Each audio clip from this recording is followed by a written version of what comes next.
our coaching staff has done a great job of getting kids ready, getting kids prepared. You preach to them. These are the type of games that you want to play in. These are great. It's a great football team. It's a good football team that's coming in. But I think we're a very good football team as well, and I think we compete well with them, and we just need to make more plays than they do, and I think that'll be the key to the game. You mentioned running the ball, pushing it through the middle or the outside. You guys have been doing that great all year.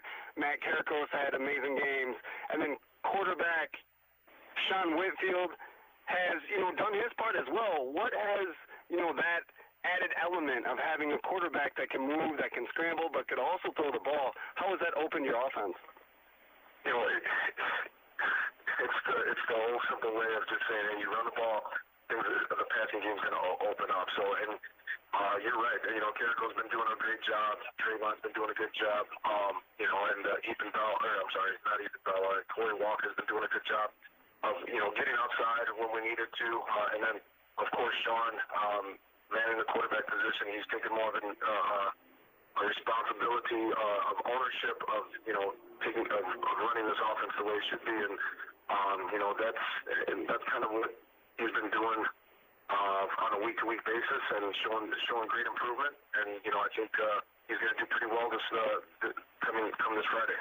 And we can't talk about the Cavaliers and not talk about defense. Your defense has been stout all year, and they have to kind of be the stoutest that they've been coming into Morris.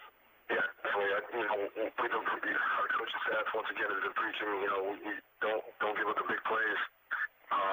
Just play sound assignment football, and try to take away things that they like to do best, and get them out of their comfort zone in a way.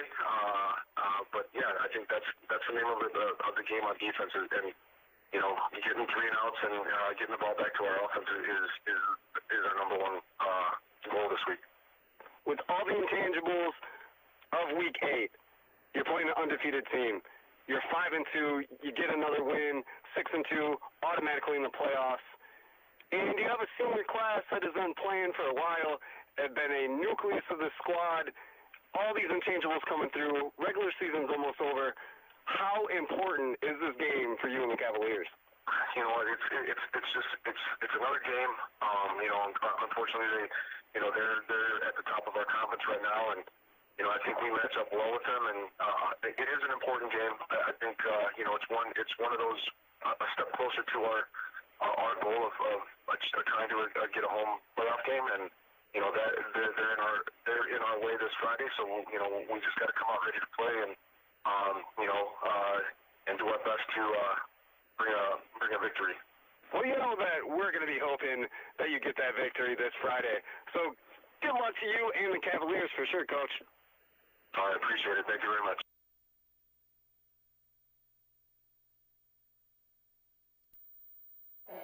All right, that was our coach's interview with our own Brandon LaSalle and Coach Medina. Good stuff in there. Right now, the band is taking the field to get ready to play the national anthem. And, now maybe is a good chance for us to touch on the Jeff Perry keys to the game as they play the fight song now for LP. Jeff Perry Buick Pontiac GMC is proud to sponsor the LP keys to the game. If you're looking for a new or used vehicle or need service, see why Jeff Perry customers come back again and again. Jeff Perry Buick Pontiac GMC in LaSalle-Peru and online too. And Brandon, a lot's got to go right for LP tonight, that's for sure. This is a great Morris team, but what, in your opinion, is the key to the game for LP? Offensively, it's the rushing game. It's been the rushing game all year for the Cavaliers. They're averaging 261.5 yards on the ground every single game. They have to do that again against Morris. But they're also allowing 100.2 yards every game, and Morris has a lot of people that can run. Their junior running back, Ashton Yard, has 108 carries and 1,016 yards on the season with 11 touchdowns. Their senior quarterback, Zach Romack, 81 carries, 617 yards, 10 touchdowns. That's just on the ground. So their defense has to look out for that rushing attack, and they have to have the rushing attack of their own to win this game. Absolutely. And, I was doing some numbers, doing my number crunching before we came here tonight. Morris's offense is currently averaging 43.2 points per game. And now, LP's defense is stingy. On their part, they're only allowing 13 points per game. But it's going to take a lot to stop that high-powered offense for Morris. There's a lot on LP's plate tonight. And if you're looking at on paper, LP is averaging 24.3 points. That's a little less than 43. So we're going to have to equal that margin out a little bit so the Cavs get this win. Absolutely. And so right now, National Anthem is taking place. So we're going to send you to one more commercial break before this game gets going. This is LP Cavalier football on 103.9 WLPO. And repair of electric motors, and is proud to support LP High School football and wish the players a safe season. Inman Electric is a locally owned, family-run business in LaSalle celebrating their 54th year. From small motors for agriculture to extremely large motors for power generation and manufacturers, Inman Electric Motors can help with any of your electric motor needs. Good luck from Inman Electric. InmanElectric.com or call 815-223-2288. Looking for a great way to introduce your children to the concepts of savings and money management? Look no further than Eureka Savings Bank with our Money Miners Kids Club. Hi, I'm Mike Porter. It's never too early to begin a financial education with your children. Let us assist you by making it fun and easy to save while building confidence and security in your children, as they are provided opportunities to learn about all banking services. Start them off on the right track financially with the Money Miners Kids Club at Eureka Savings Bank, member FDIC. The biggest games and the best matchups are on 103.9 WLPO. Star Rock News, Talk, and Classic Rock.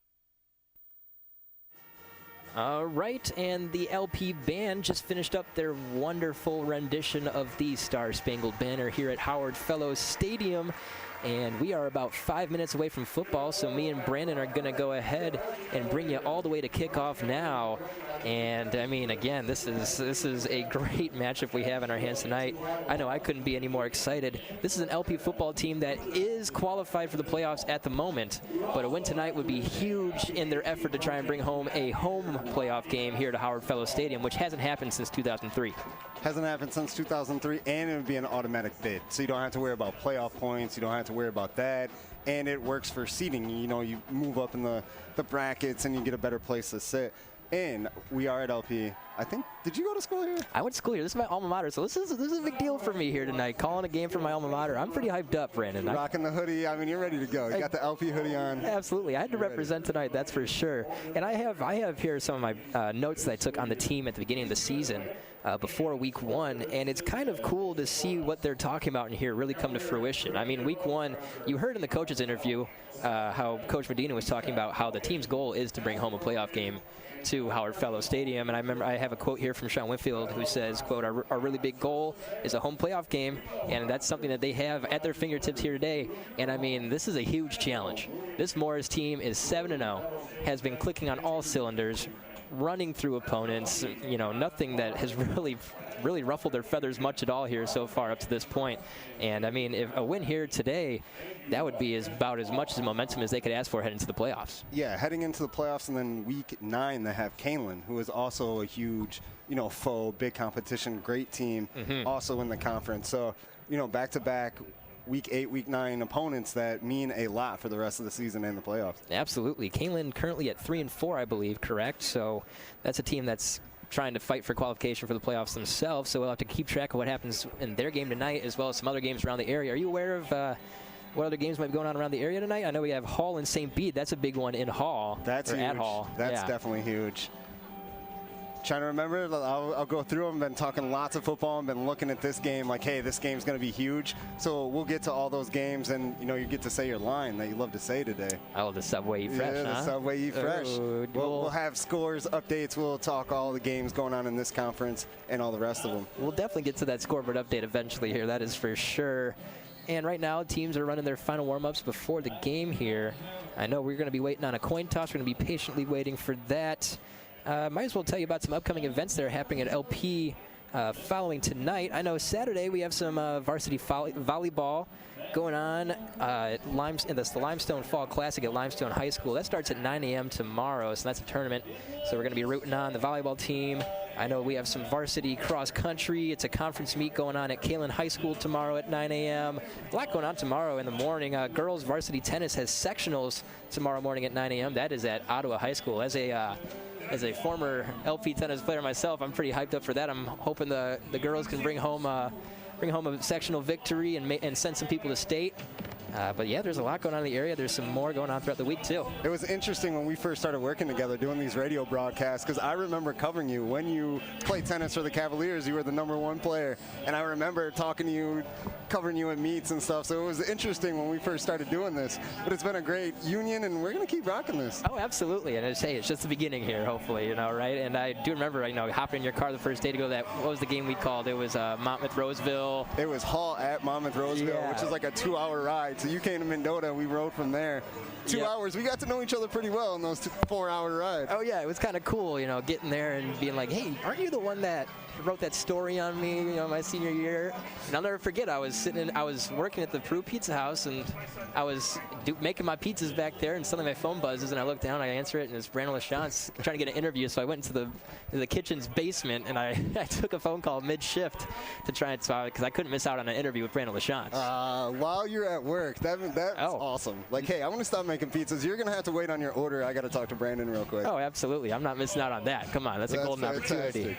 That's fantastic. All right, so the teams are going to their benches now. Looks like a coin toss will be happening shortly. So we were just talking about Kalen. Kalen is actually playing Ottawa tonight. At Ottawa, so that's a big game. Ottawa not having the greatest season, but I mean they're a foe. They can definitely play. They're 2-5 right now, going against Kalen, who we had mentioned is 3-4. Kalen wins this week, and then play LP. LP's got to be the team that knocks them out of playoff eligibility. So I mean, there's a lot of interesting angles going on here in Week 8 of high school football. Oh yeah, and don't think just because Week 9 comes around and some things are locked up. There's some teams that are fighting for little moral battles, little moral victories. And for LP, whether you have a playoff spot locked up or not going into that Week 9 matchup, to eliminate Kalen, that would be a pretty fun thing to do for LP, don't you think? Yeah, oh yeah, definitely. And then the spring season that just passed, that was the last week, was Kalen and LP. And it was such a huge game. The electricity that was here was fantastic. LP edged a team that was really fantastic as well. So, I mean, that's going to be another matchup where both teams are going to come in playing their A game. Absolutely. So the coin toss went LP's way, and they will be kicking. And that is the Hometown National Bank coin toss. Tonight's coin toss brought to you by Hometown National Bank. Don't leave your financial future up to a coin toss. Let the folks at Hometown National Bank help. And here comes the kick, and we are underway at Howard Fellow Stadium. That one is end over end down to the 10-yard line. Return by Morris. Moving towards the near sideline. Cuts up the middle. Makes a man miss. He has a hole. He has a lot of room. And oh boy, he is running. He has plenty of room. Makes another man miss at the 50. Finally brought down at about the 45 in LP territory. Joey Shepard, the LP senior, with the tackle. He literally just wrapped his hands around his ankle and would not let him leave so another Cavalier could come and knock him down. And that was a potentially touchdown-saving tackle right there. The opening kickoff for this game is brought to you by Eureka Savings Bank. Since 1885, Eureka Savings Bank has been proud to be a part of this community, helping people just like you. Eureka Savings Bank member FDIC. There was a flag on the play. We are bringing this back. Okay, and there's a big break for LP to start this game, as that could have been a terrible start with that return. Yeah, and it looks like the ref is on about the 17-yard line, 18. Potentially a hold coming back. And it is a chilly night out here tonight. The wind, man. It's the Illinois Valley wind. We're used to it by now, but this football season, it hasn't happened much, actually. No, yeah, you're right. I think we had wind that one game in Mendota where we had to broadcast from the bleachers. But besides that, I'd say it's been a fairly calm, weather-wise season. And it was because we were on the bleachers, I feel. Yeah, it didn't help. Hey, you guys got to sit out here. We're going to make it windy for you. So now they are on the 9-yard line. Morris on their own 9. Okay, and here we go. Morris in the shotgun. Inside handoff up the middle, cuts up the middle again, and he is brought down pretty quickly after the line of scrimmage, maybe about to the 12-yard line or so. And that was hard to get the numbers from up here. 24, that is Ashton Yard, the guy that has 1,016 yards and 11 touchdowns coming into this game. Wow, and those are some staggering numbers there for the Morris running back. All right, shotgun set. Fakes the inside handoff, takes it himself. That is Amiano, who's brought down behind the line of scrimmage. And a good job by LP there to get behind the line of scrimmage and blow that play up.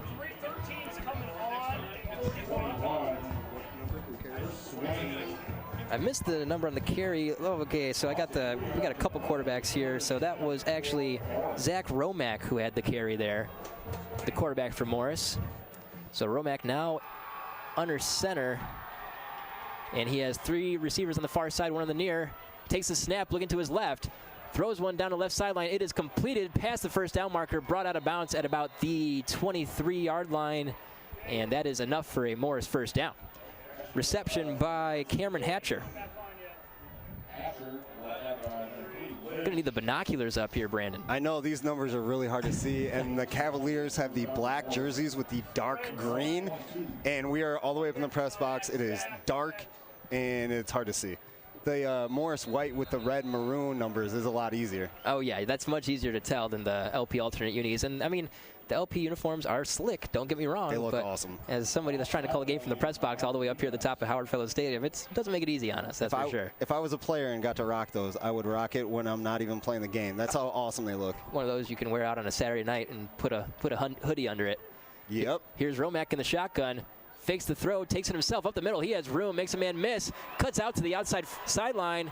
Finally brought down at about the 46-yard line in Morris's own territory. A good run there by Romack.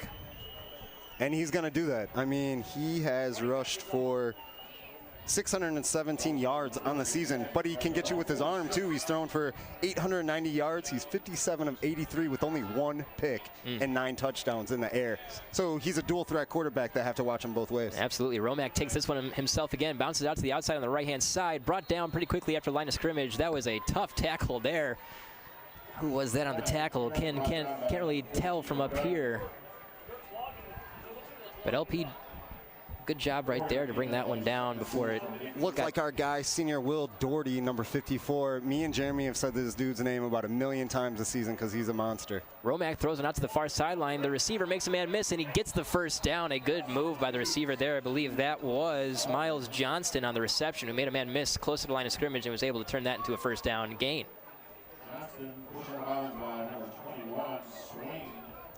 Swain on the tackle for LP. That's Chris Swain. Another name that you were going to say a lot because he is all over the place. Romack takes a shotgun snap, fakes the throw, takes it himself up the middle, and he gets a good gain out of that one. Gets brought down maybe a yard or two short of the first down marker. And it looks like they will be ruling him down at about the 36-yard line in LP territory. So far, Romack is beating LP with his feet. He's taking it to him. He's doing. He's going to the outside. He's going inside. Whatever he wants. Inside handoff. That one gets enough for a first down. Did I see a flag go down? I think there is. Yep, there is a flag on the field. So let's see what this call is. Morris is already walking backwards. They know it's on them. Holding on Morris. So again, a nice break there for LP. Already 2 holding penalties on Morris so far here on their first possession.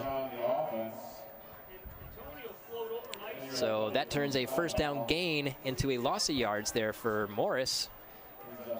And that gives LP just a little bit more breathing room, make them feel a little bit more comfortable in their own territory here. So here's Romack in the shotgun, 1 receiver on the near side, 2 on the far, 1 back in the backfield, takes the shotgun snap, looking to his left, throws a bomb downfield. It is overthrown, almost intercepted by the LP defender.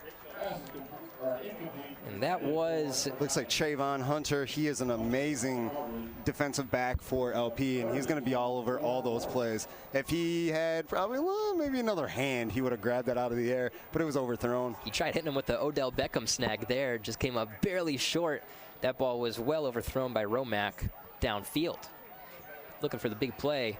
Romack now in the shotgun again. 2 receivers on either side, 1 back in the backfield. Motion from the left side. Takes the snap, rolls out to his right, looking downfield, finds a man, and is hammered. Hunter. Wow. Just said his name. That dude caught the ball. Number 31 for Morris.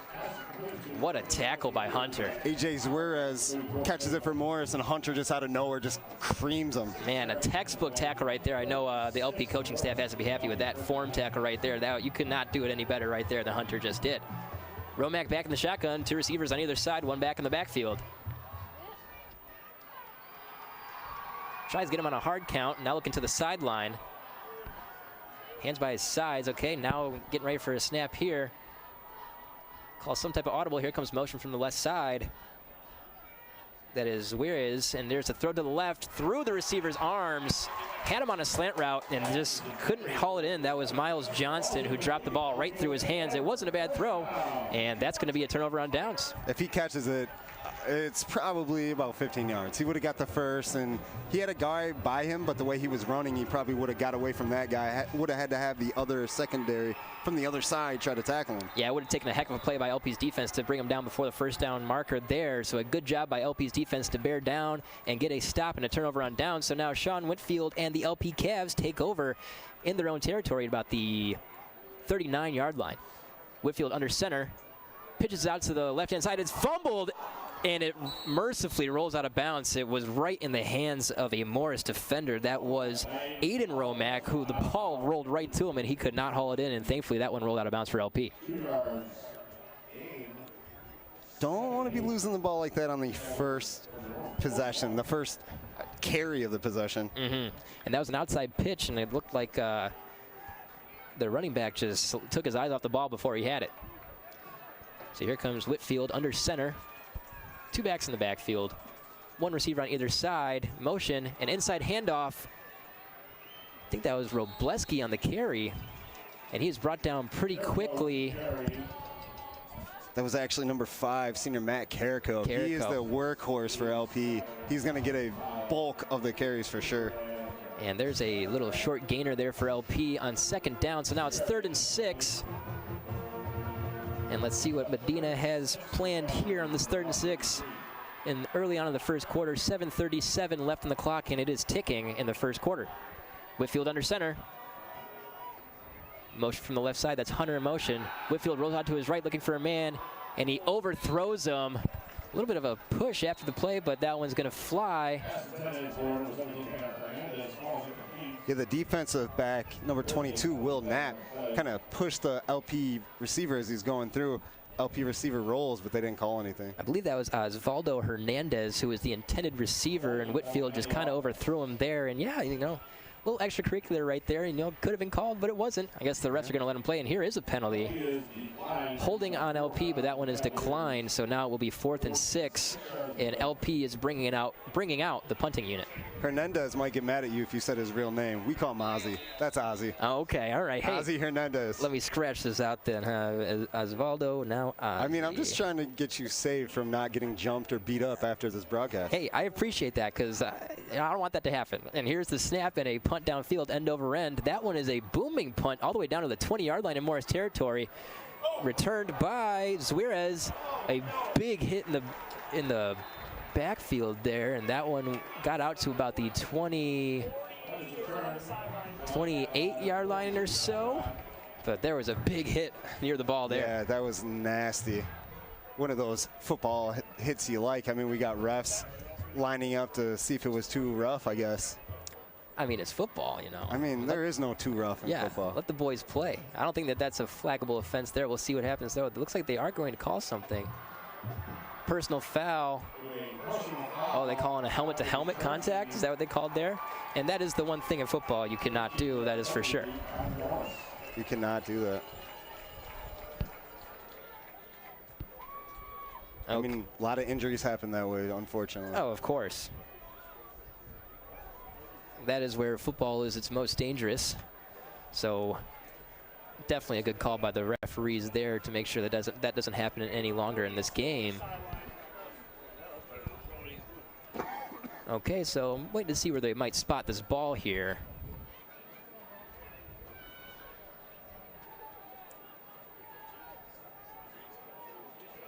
So Morris is moving back. So it was on Morris. It was on Morris. Which I thought was the exact opposite. I thought for sure it was on LP. So Morris, again, another penalty, and they are moving back the chain. So now they will be starting at about the 15-yard line in their own territory.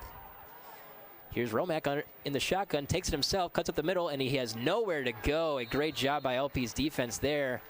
brought down right at the line of scrimmage. I mean, Jose Medina, LP's head coach, the coaching staff, they watch film ridiculously. I mean, that's all they've been doing this last week besides practices.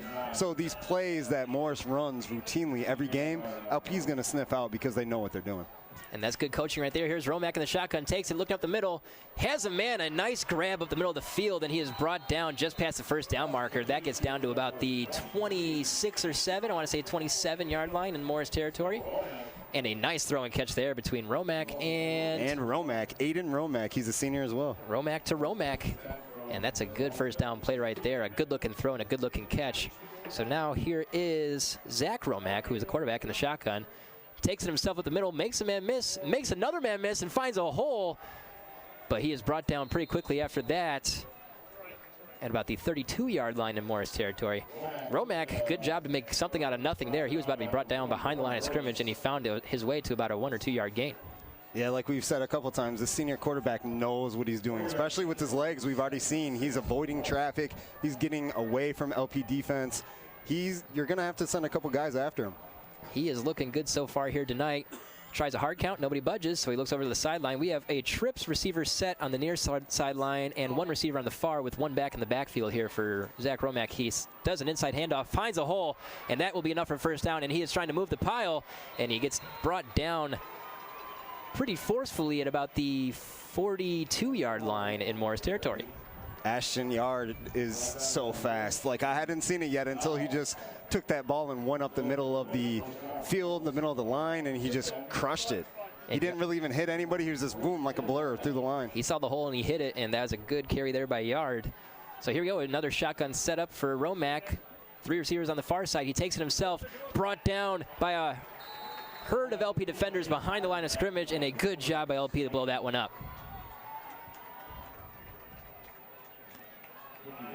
About 3 different tacklers on that play. Chris Swain, of course, was the first one to get there. I was looking for him to get up from the pile because he was the one on the ground since everybody else came on top of him. But, yeah, he was there first.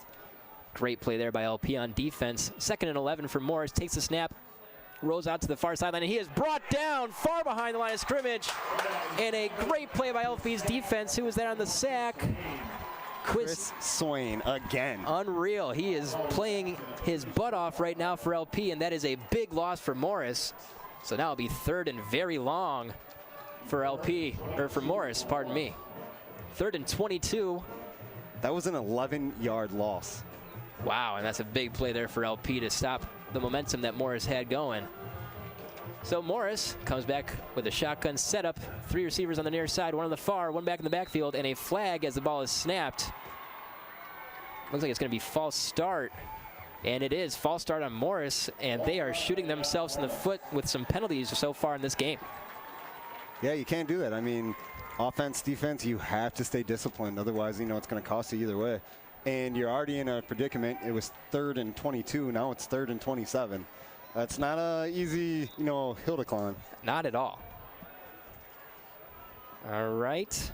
So now, 3rd and 27, as you were saying, for Morris. Shotgun setup, trips receivers on the near sideline.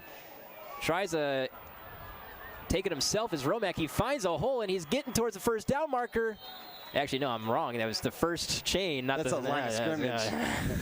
It's all right. Hey, it's kind of dark. It's hard to see the safety neon orange over there. So a good run there by Romack, but definitely came up well short of the first down.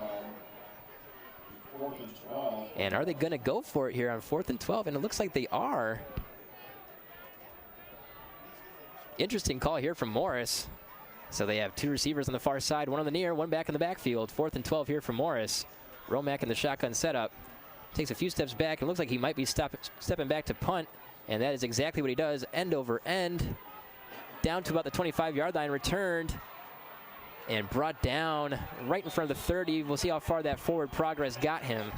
And there is a flag late at the end of the play from the near sideline judge. That's going to be unnecessary roughness. The 3 guys from Morris that got the ball carrier, looks like number 9, Billy Minnie. As soon as they got them, they kind of like pushed him down and were like standing over him. That might be unnecessary roughness. And that is enough to draw a flag nowadays.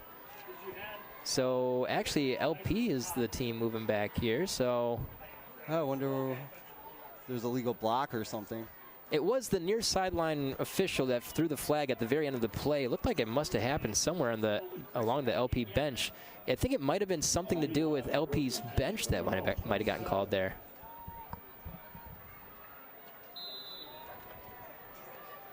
Well, not quite sure what that call was, but I don't think it went through. I think they kind of like waved it off. Okay, all right.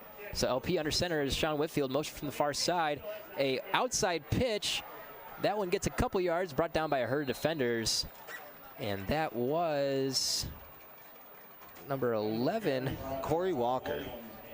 Corey Walker on the carry, an outside pitch to Walker here. He is a very, very fast kid. I remember watching him playing Little League baseball, and shortstop, his first to second, if he was trying to steal a base, he was gone. He was getting it every time. So he's definitely got some wheels, and you can see the quick burst there, even on that quick little pitch on the outside. He had enough burst to get a few yards on a play that didn't really have much going for it. Sean Whitfield back under center. One back in the backfield. Motion from the near side, that's Hunter, and there's Carrico up the middle, brought down pretty quickly, upended. That one may be enough for 2 or 3 yards as well. He is the LP wrecking ball. He's just going to take the ball up the middle and knock people out of his way. That's what he does. And he's really good at it, obviously. He came in like a wrecking ball right there and got upended, and he might have caught the brunt of that one. He has 609 yards on the season, 109 carries, and 5 touchdowns for Matt Carrico coming into this. Wow. So Carrico having himself a fantastic season for the LP Cavaliers. Whitfield under center, motion from the near side. That is Hunter, and it is a pitch to Hunter, and he has nowhere to go. Brought down quickly. A great play on the outside by the defensive back for Morris. Believe that was Will Knapp on the tackle, who blew it up, and he just went right through his blocker and made a play on the outside edge there. So 2:25 left in the clock here in the first quarter. Looks like LP will be punting. Still have a scoreless score right now here at Howard Fellow Stadium. And if they do punt this, I mean, that's 2 3-and-outs for their first quarter possessions. That's all LP's been able to do. Morris has been moving the chains, moving the ball, but then they get stopped. Here's the end-over-end punt, kicked down to about the 30-yard line, returned, and he has a little bit of room, makes a couple guys miss, and is brought down at about the 45 or 6-yard line in Morris territory. That was A.J. Zwirecz on the return, and a good little return there for Zwirecz. Zwirecz has had the ball a few times. He took a handoff, he's caught a ball, he's getting receptions, so I wonder if they're going to just try to mingle him in this offense as much as they can, because he looks athletic and he's fast. Definitely has been involved so far here for Morris early on in this ball game. So 1:57 on the clock, 0-0 is the score here at Howard Fellow Stadium. A great matchup tonight between the Morris Redskins and the LP Cavaliers. Zach Romack, the quarterback for Morris, is in the shotgun setup. 2 receivers on the far side, one on the near. He takes it himself to the right side of the line, breaks it outside, has some room. There's a flag thrown, and he is pushed out of bounds at about the 44-yard line, but we'll see what that flag is. Looked like it was thrown in the area of holding. And he was met by Ethan Bell and Trayvon Hunter. Already Trayvon Hunter, Chris Swain everywhere. Ethan Bell getting in here too. He's a great secondary member of the LP Cavaliers as well. And there is a holding on Morris, who is struggling with that yellow laundry so far here early on in this game. 1:50 on the clock still, and I think that's about 4 or 5 penalties on them. That is 4 for 40 yards, so they've already lost 40 yards here. Shooting themselves in the foot, that is for sure, is Morris. Okay, so 1st and 19 for Morris. Okay, so we have a shotgun setup for Romack. Looks to his left side, looking to throw. Throws one towards the sideline and is caught by the receiver. Brought down just past the 46-yard line in Morris territory. That was number 9, Henry Hansen. He's a senior for Morris. That's a good name right there. Henry Hansen. I like it. Really I like it. Rolls off the tongue. He's a 6'3", 200-pound wide receiver. And he is a senior, so Henry Hansen making an impact here in his senior year. Romack in the shotgun, looks to the near sideline, completes that ball, and he is brought down fairly quickly, received by Aiden Romack. So again, Romack to Romack, and he is brought down short of the first down marker. And guess who was on the tackle again? Let me guess. Trayvon Hunter. Trayvon Hunter. Trayvon Hunter's name all over this game so far tonight, along with Chris Swain for the LP Cavaliers. within a minute to play here in the first quarter. Morris on a 3rd and 4 to go. This is a big play for both teams. Romack in the shotgun set, tries a hard count. Nobody budges. He looks to the far sideline to his coach, gets the play call in, takes the snap, looking to the left side, makes a completion. Is he short of the first down marker, or did he get it? I don't think he did. That looks like a generous spot to me. And if that is where the spot is, that should be enough for first down. It looks like they are going to bring out the chain gain here. That was a generous spot. And no, they're just going to say it was a first down. I would throw out a challenge flag. Can you do that in high school football? They should be able to. I mean, come on. I mean, we got a new turf. We got some new clocks. Why not a new challenge system, huh? What do you think about this turf? You know, coming to this school and now you see this new turf. What do you think of it? I mean, it looks absolutely amazing compared to what it was when I was here, and it still looked great then, but now it's night and day how great the stadium looks. Romack in the shotgun on a 1st and 10 for Morris. A little bit bobbled there on the snap, and he looks downfield, overthrows his receiver who had a couple guys beat on the far sideline. Bobbles it and still throws a laser. That dude does have an arm. Yes, he overthrew his wide receiver because he threw a laser. Romack has impressed me for sure so far here in this first quarter. But that's 2 deep balls now that he's overthrown, so he has to try and tame it a little bit. Tame the mustard on the arm there and try and find the receiver downfield. He's got to calm down a little bit, get more in sync with his receivers. He's obviously got the athletic ability and the numbers, so he's been doing it all year. Absolutely. Romack takes the shotgun snap, takes it himself up the middle, has some room, and is brought down a few yards short of the first down marker. And that should do it here for the first quarter, and it indeed will. So after a quarter of play, the score is scoreless here at Howard Fellow Stadium. LP Cavaliers 0, Morris Redskins 0, and Morris Redskins are on a scoring potential drive here in LP territory, so we're going to take a quick break right now. This is LP Cavalier football on 103.9 WLPO. Not careful, and sometimes no matter how careful you are, your car gets banged up due to an accident. If you've had an accident, LaSalle Body and Fender will help you score the best deal in auto body, fender, collision, and dent repair. LaSalle Body and Fender's been in the Illinois Valley providing excellent auto repair for 3 generations, and they work with all insurance companies. When your car gets banged up, call LaSalle Body and Fender, and you can call them for 24-hour towing, 223-0598. Start your day with Rod and Tom, then get updates throughout the day on 103.9 WLPO. Start Rock News, Talk, and Classic Rock. All right, and welcome back to Howard Fellows Stadium, where the score is 0-0, and the second quarter is about to get underway. Morris is driving downfield here after a penalty that started off this drive. They have been able to make up some ground now in LP territory. Couple of scores here for you. Byron leading Dixon 14-0 in the first quarter. Byron, I believe, is still undefeated. St. Beaton Hall are scoreless after 1 quarter, still goose eggs. That's going to be a huge game, and it's going to be close. It always is every year. And it's always heated, too. Those are 2 teams that they always bring it when they're facing each other. No doubt. And Princeton leads Burrow Valley 28-7. Okay, and this is my favorite read. You know this, Brandon. That was the Subway scoreboard update brought to you by Subway in Spring Valley, Peru, LaSalle, Marseilles, and Oglesby. Enjoy a sandwich made with freshly baked bread and fresh ingredients right in front of your eyes. Subway, eat fresh. I love that. And Romack, inside handoff. That one is handed off to Ashton Yard, who doesn't go too far there. So now it will be 4th down. He came up short of the first down marker, so now it's going to be 4th and 1 for Morris. Just short of the marker was Yard there, who made a good cut at the initial line of scrimmage, but was brought down quickly in the secondary. It looks like so far the best option for Morris, at least against the LP defense, has been their quarterback, Zach Romack, just keeping it and going. That's been what's moving the chains for them. Zach Romack, I mean, I've already said it. He has impressed me so far. He is lethal with his legs, and he has a very strong arm. Able to throw it to all ends of the field. He's been able to hit it on the outside of the numbers, on the inside of the numbers, and he's been impressive. The only thing that he has missed is that deep ball, which for LP, thank God, right? Yeah, but when he gets the timing down a little bit and calms down a little bit, could start clicking. Mm-hmm. You know, the Friday night lights, they can give you the little bit of jitters, especially on a crisp fall night like this against a team like LP. And LP always packs the stands. I mean, if you look, it's packed over there. Morris traveled well. They have a good fan base. So, I mean, this is a crazy, awesome environment. through, I don't know what kind of the pandemic we're in, what stage of it, but you know, there's still those things out there. There's people here to watch high school football, and this is amazing. It just feels great to be back at the stadium with the packed stadium. Like you said, the atmosphere here tonight is just fantastic. I get chills just even looking around and seeing all the bodies out here. Like you said, Morris traveled well. LP has filled up their side of the stands. This is electric. The student fan section is wearing their pink.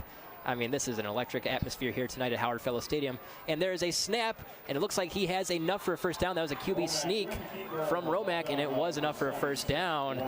And again, Zach Romack doing it with his legs. He got through that pretty easily. I mean, you could see half of his body as soon as the hike went. He was already there. The snap went. Okay, so now it's a fresh set of downs here for Morris. They get a man to jump on defense, but they didn't get the snap off, so that will not be an offsides. Romack now looks to the far sideline to his coach to look for the play call.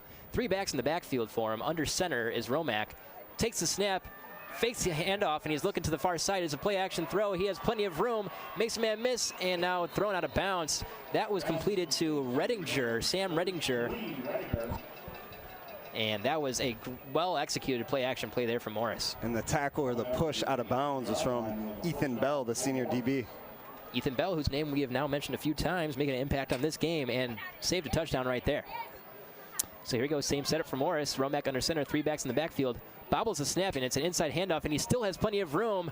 Brought down near the first down marker. I believe that was Yard. And it was Ashton Yard, who, man, he's got a quick first step. Yard trying to pick up yards. Hey, ho! It's comedy hour up here. Come on. I bet you didn't think you'd be slapping your knees here tonight when we were up here in the booth, but hey, that's what we bring. That's what we bring. Whether it's corny or not, I mean, it was well. I got a kick out of it. It was well done. I appreciate a good corny joke. Yard is fast. That first step, like you just mentioned, he puts it down, and it's already like he took 3 steps with not even taking one. Mm-hmm. He's fast. And that has been tough for LP to catch up with so far here tonight. Chain gain is out, and they do give him the first down. I'll tell you what, I get fired up when the chain gain comes out. Something about it just gets my blood boiling, man. No doubt, it's a very important part of this game. Oh yeah, we don't give the chain gang enough love, and there is a first down for Morris. Now first down deep into LP territory, 3-back backfield, inside handoff. That is Yard. Oh no. Oh, it's a fumble. Yard fumbled the ball, and it's being brought back by LP. Past the 40, to the 50, past the 40, He's gone. 30, 20, 10, and it's an LP Cavalier touchdown. What a turn of events here at Howard Fellow Stadium. Looked like Yard had the ball. And it was Ethan Bell. We've said his name a couple times, there and bam, he picks it up, and he's gone. What a play by Ethan Bell there. Looked like Yard got blown up. It was a truck stick type of hit right there near the line of scrimmage. He fumbled the ball. It was picked up by Bell, who brought it back just about the length of the field for a LP Cavalier touchdown. What's the word?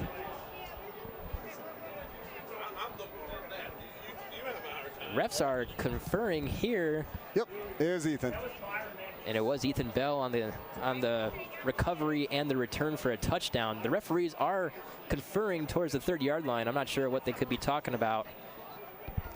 But as far as we know, this is an LP touchdown, and it will stand. Here comes a call from the referee. Something, and it is a touchdown, he indicated. Touchdown.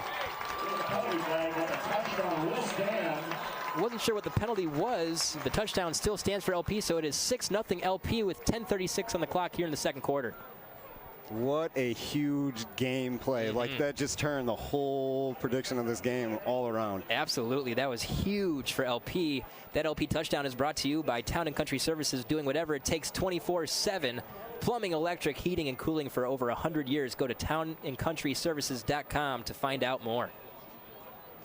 I'm going to say that was like a 96-yard fumble recovery for a touchdown. He recovered that ball right next to the pylon on the corner of the end zone. So I'd say, yeah, he just about went the length of the field there to Bell. And you could tell by the time he got to about the 20-yard line, he started running out of steam, but he powered his way into the end zone. And good thing for the rest of his team, because there was through about 2 or 3 blocks that if they were not made, he would not have made it. And his team helped him out, gets his touchdown. Absolutely, a great team effort there to turn that potential giving up a touchdown into a scoring play for the LP Cavaliers. And the kick is good, so it is now 7-0 LP Cavaliers.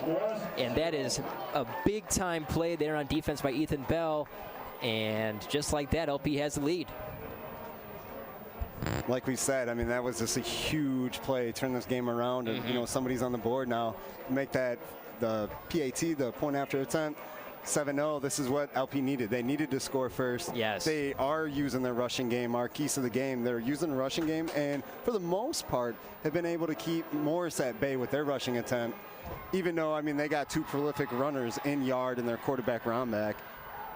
But they're doing their best to keep them limited, and they haven't scored yet, so hey. I mean, again, coming into this game, we were talking about that Morris offense that averages 43.2 points per game, ladies and gentlemen. So right now, 10:36 on the clock in the second quarter, and they have 0 points on the board. That is a goose egg, so that's a credit to LP's defense so far in this one. Didn't do any 50-50s this time. He's just calling the number. We should have. Well, nobody harassed you for one on the way in. So. Yeah, I didn't get harassed as soon as I walked in like I did in Sterling last week. She seemed like a sweet lady. Next time, maybe we'll just go half on one. You got 50 cents? Yeah. Oh, yeah, I can do that. All right, perfect. We'll get a ticket. I got too much change. Too much. I bet you we could get like 3 or 4 if we pull all the change between our 2 vehicles. I could buy the whole lot. There we go. With all the change I got from delivery driving. The whole reel of tickets? Yeah. All right, and here's the kickoff by LP, end over end. That one is whistled dead at the point of kick. Not sure what happened there. Oh, he called a false start on LP's part, so now they're going to move that ball back and try that kick again. So LP a little jumpy there on that kickoff. And that's just a little bit of a mental lapse that simply can't happen. Penalty on the kickoff, offside on the kicking team.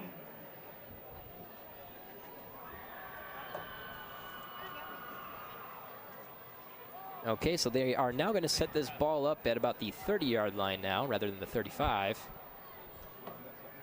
That's an okay penalty. You don't want any penalties, but 5 yards on a field goal, like kickoff, it happens. It happens. I mean, that's definitely a mental lapse that, you know, you got to clean up here going forward.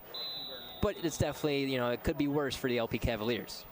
So here is the kickoff. End over end. That one looks like it might go out of bounds, and it does. So that's going to be another flag on LP on this kickoff.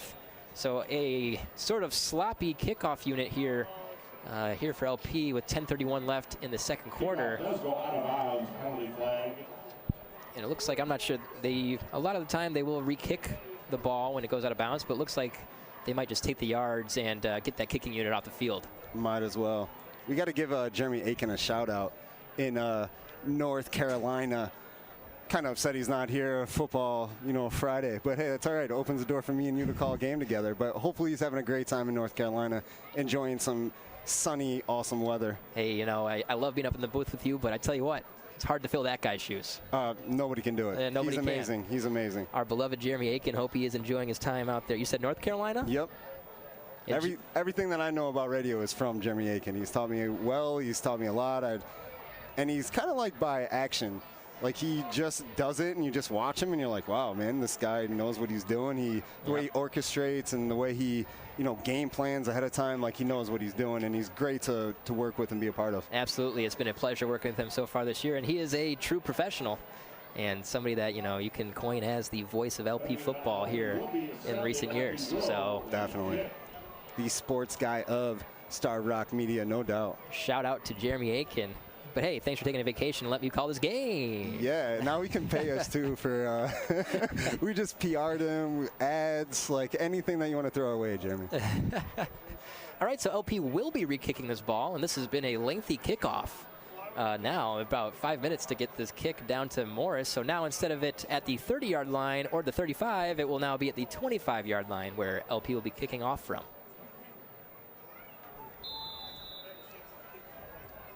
Keep it in the white lines, and we'll be good here. Okay, here it comes. The kickoff is on its way, end over end. Down the middle. That one will work.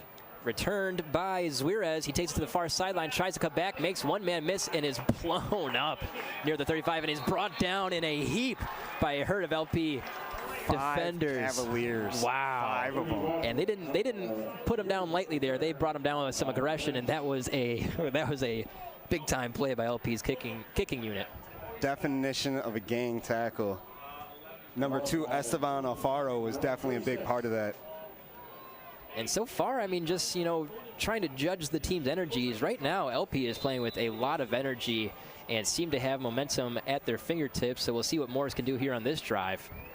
But Morris does have that characteristic of a good team. They just keep back striking. They're not giving up by any means. And there was a quick pass in the flat there to number 23, Aiden Romack, and he was quickly brought down by Trayvon Hunter. Trayvon everywhere. Just seen him and read it really. He was on the other side of the field and came over and grabbed him. And it was, again, another forceful tackle by LP's defense. You got to like that across the field tackles. Romack in the shotgun, rolls out to the right-hand side, takes it himself, trying to find the outside edge, and he cuts it back and gets a yard or two there.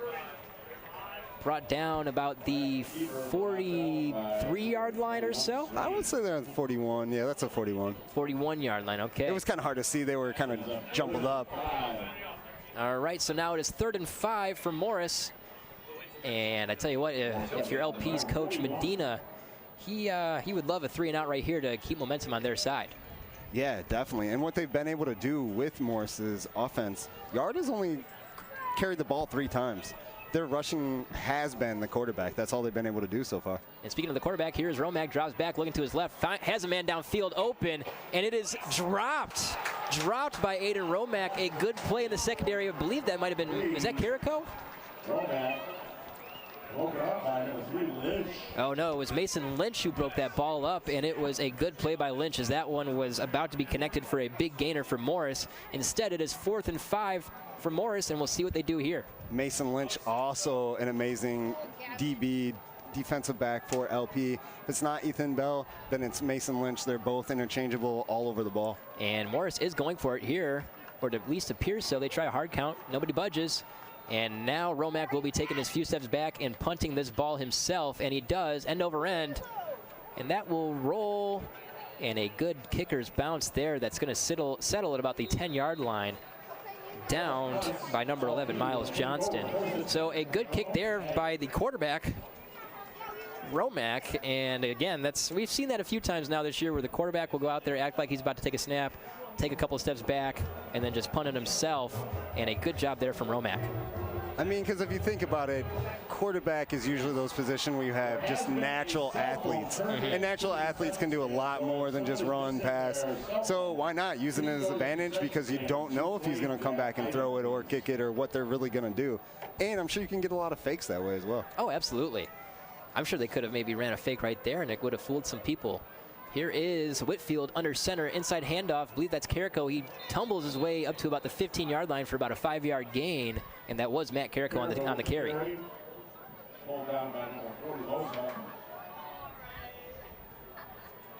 He is the LP beast. Given the ball, he's up the middle every time. Like you said, a wrecking ball, and he really does run like it. I mean, every time he's just downhill, trying to run through anybody in his path. Yeah, just literally run through you. Yes, and you got to love that if you're Coach Medina. Whitfield under center, hands it off on the inside again. I believe that was Whitfield, or Carrico again, pardon me.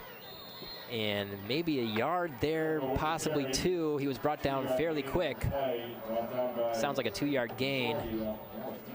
Oh, they're giving him 3, so now it's 3rd and 2 for LP here in their own territory. And we'll see what Coach Medina draws up here on this 3rd and 2 play. A good chance to take momentum by the horns here for LP. Sean Whitfield comes up under center. Motion from the far side, and they got a jump on defense. Was a jump. 75 for Morris. A great job by Whitfield to get him with a hard count, and Morris bit the bait. Parker Pierce, as soon as they called it, he knew it was him. Number 75 for Morris defense. He slapped the ground because he knew he made a mistake. So that's one way to get a first down for LP, and right now LP just pushing all the right buttons. They have a lot going for them right now. 7:56 left in the second quarter here at Howard Fellow Stadium. LP leads 7-0, and they have the ball. 1st and 10 here. Whitfield under center, hands it off. That is Carrico. He gets a few yards off of that one. It was kind of a delayed handoff, like it was kind of slow, drawn out. But then he got a couple extra yards there. I thought they were going to blow up the play quickly, but they didn't because Carrico, again, his tough running up the middle weren't going to stop him. You don't see Carrico carry the ball for a loss of yards too often, much at all, and that's a testament to his character. Okay, Whitfield under center. Motion from the far side, that is Trayvon Martin. Inside handoff again, and that one is blown up in the backfield, and the ball is loose. Looks like a fumble. Looks like Whitfield might have gotten on it himself. No, he comes up out of the pile, and Morris is pointing their way. Looks like they have it, and they do. They do. A great play by Morris's defense there to blow that play up and force a fumble, and now they get the ball back in LP territory with very generous position. They are at LP's 25-yard line with 7 minutes left on the, or 7:08 left on the clock here in the second quarter. So now Morris, after their own turnover on offense, forced one on defense and are in a dandy position to get on the board here. It's turning into a defensive game now. It's going to be who gets, the big stops, because that's what happens. We're getting, 96 to 98 yard fumble recovery for LP. Now they get the fumble recovery right here on the 27 of LP. Put them in great position here. Okay, so here is Romack under center. He hands it off to Yard, who's brought down by a herd of LP defenders right at the line of scrimmage. And man, like you said, this has been a defensive battle so far. These two defenses are going at it. It has. They're not letting Yard and the running backs get much of anything. Like what they do get rushing is Romback making things happen with his legs on the outside after he, draws the defense like he's going to throw the ball. That's the only thing that's been really working for him. And Romack under center, 3 backs in the backfield. A pitch, and that's coming towards the near sideline. He has room on the outside, makes a man miss. Ooh, and he tried to hit him with a hesitation move, but he did step out of bounds. Thankfully for LP, because if he would have kept that foot in bounds, he had a lane for a touchdown there. So he stepped out. Where did he step out at? Just short of the 20-yard line, so they're going to roll him down at the 19 in LP territory, it looks like. On the other side, that's the 21. Oh, 21, my bad. It's all right. Hey, happens. It happens to the best of us. All right, here is Romack under center, inside handoff. That is Yard. Finds a hole, and that was an impressive run there. Looks like, yes, it is enough for the first down. And man, not much of a hole there, but he just worked his way through the defense and got himself first down. He's got speed, and unlike Carrico, who's just going to bulldoze you, he will try to make you miss. Both great running styles. They work for who you are as a person. But yeah, he can make people miss even in the short, compact zone of the line right there. Here's a snap. It is an outside pitch, trying to find the pylon, and he is pushed out of bounds just short of the end zone. That was Redinger on the carry. It was a nice little sweep, kind of caught LP off guard, it looked like, got him to the 4-yard line. And they got up to the line quick on that one. And they will do the same now here. Romack under center, 3 backs in the backfield. 1st and 4 for Morris. Handoff to Yard. He tries to plow his way through a couple defenders, works his way up to maybe about the 1-yard line. And it is going to take a stand here from LP to keep Morris out of the red zone, or out of the end zone.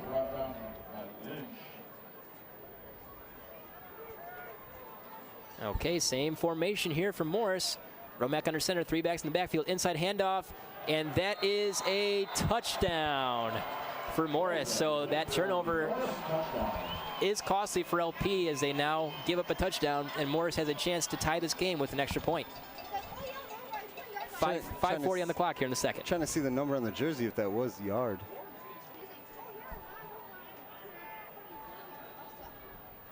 Kind of gets hard to see in the dark here. No, it's 40. Yeah, I don't think that was Yard. It was number 40, George Loza. So George Loza gets into the end zone from Morris, and here is the extra point. And it is between the uprights, and it is good. So the score right now is 7-7 here at Howard Fellow Stadium. We owe you a commercial break. This is LP Cavalier football on 103.9 WLPO.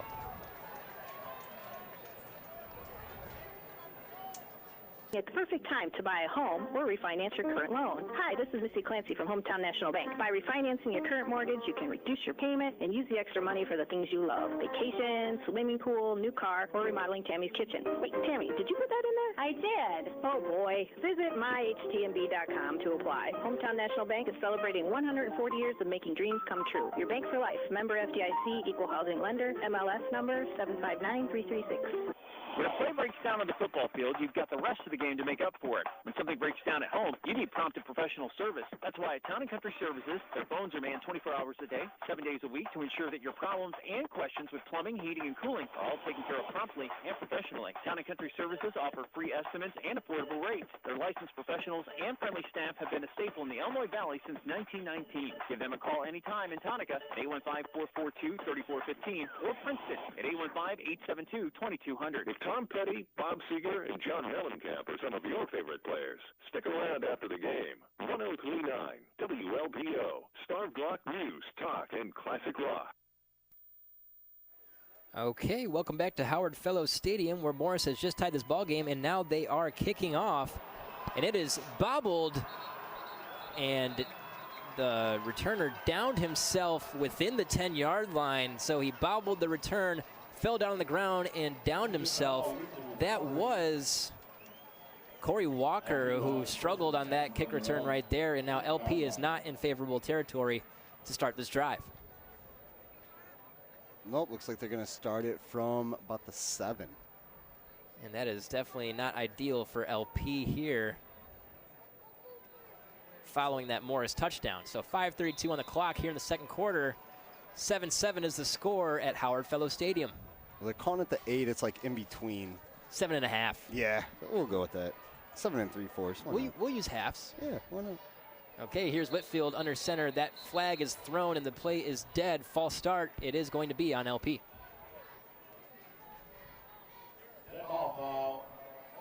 Seen a fair amount of laundry out there so far in this one. Yeah, LP uncharacteristically, they've been pretty good about penalties today. They got 4, but it's only been, the little ones. So only 20 yards given up, where, Morris has already given up 45 on 5 calls. So, yeah, I mean, it is what it is. It's football. You just got to be careful. Absolutely. And maybe just a little bit more mental toughness on both sides. But like you said, LP has done a decent job. That is one of their first ones so far today. Okay, Whitfield under center. Motion from the far side, that's Hunter. It is handed off up the middle. And that one doesn't go too far, maybe a gain of 2 or 3. That was Carrico on the carry. That's got a ring to it. Carrico on the carry. Yeah, it does. Might make a song out of it. Carrico on the carry. I'll bust in with a rap verse. It'll go. Oh yeah. It'll go global. Oh, we'll break it down. Okay, Whitfield under center. Motion, inside handoff. Whitfield takes it himself, bounces outside, makes a man miss towards the 10. Gets up to about the 13-yard line or so in LP territory, so a decent little gain there for Whitfield, and a good job on that RPO to take it himself and bounce it to the outside.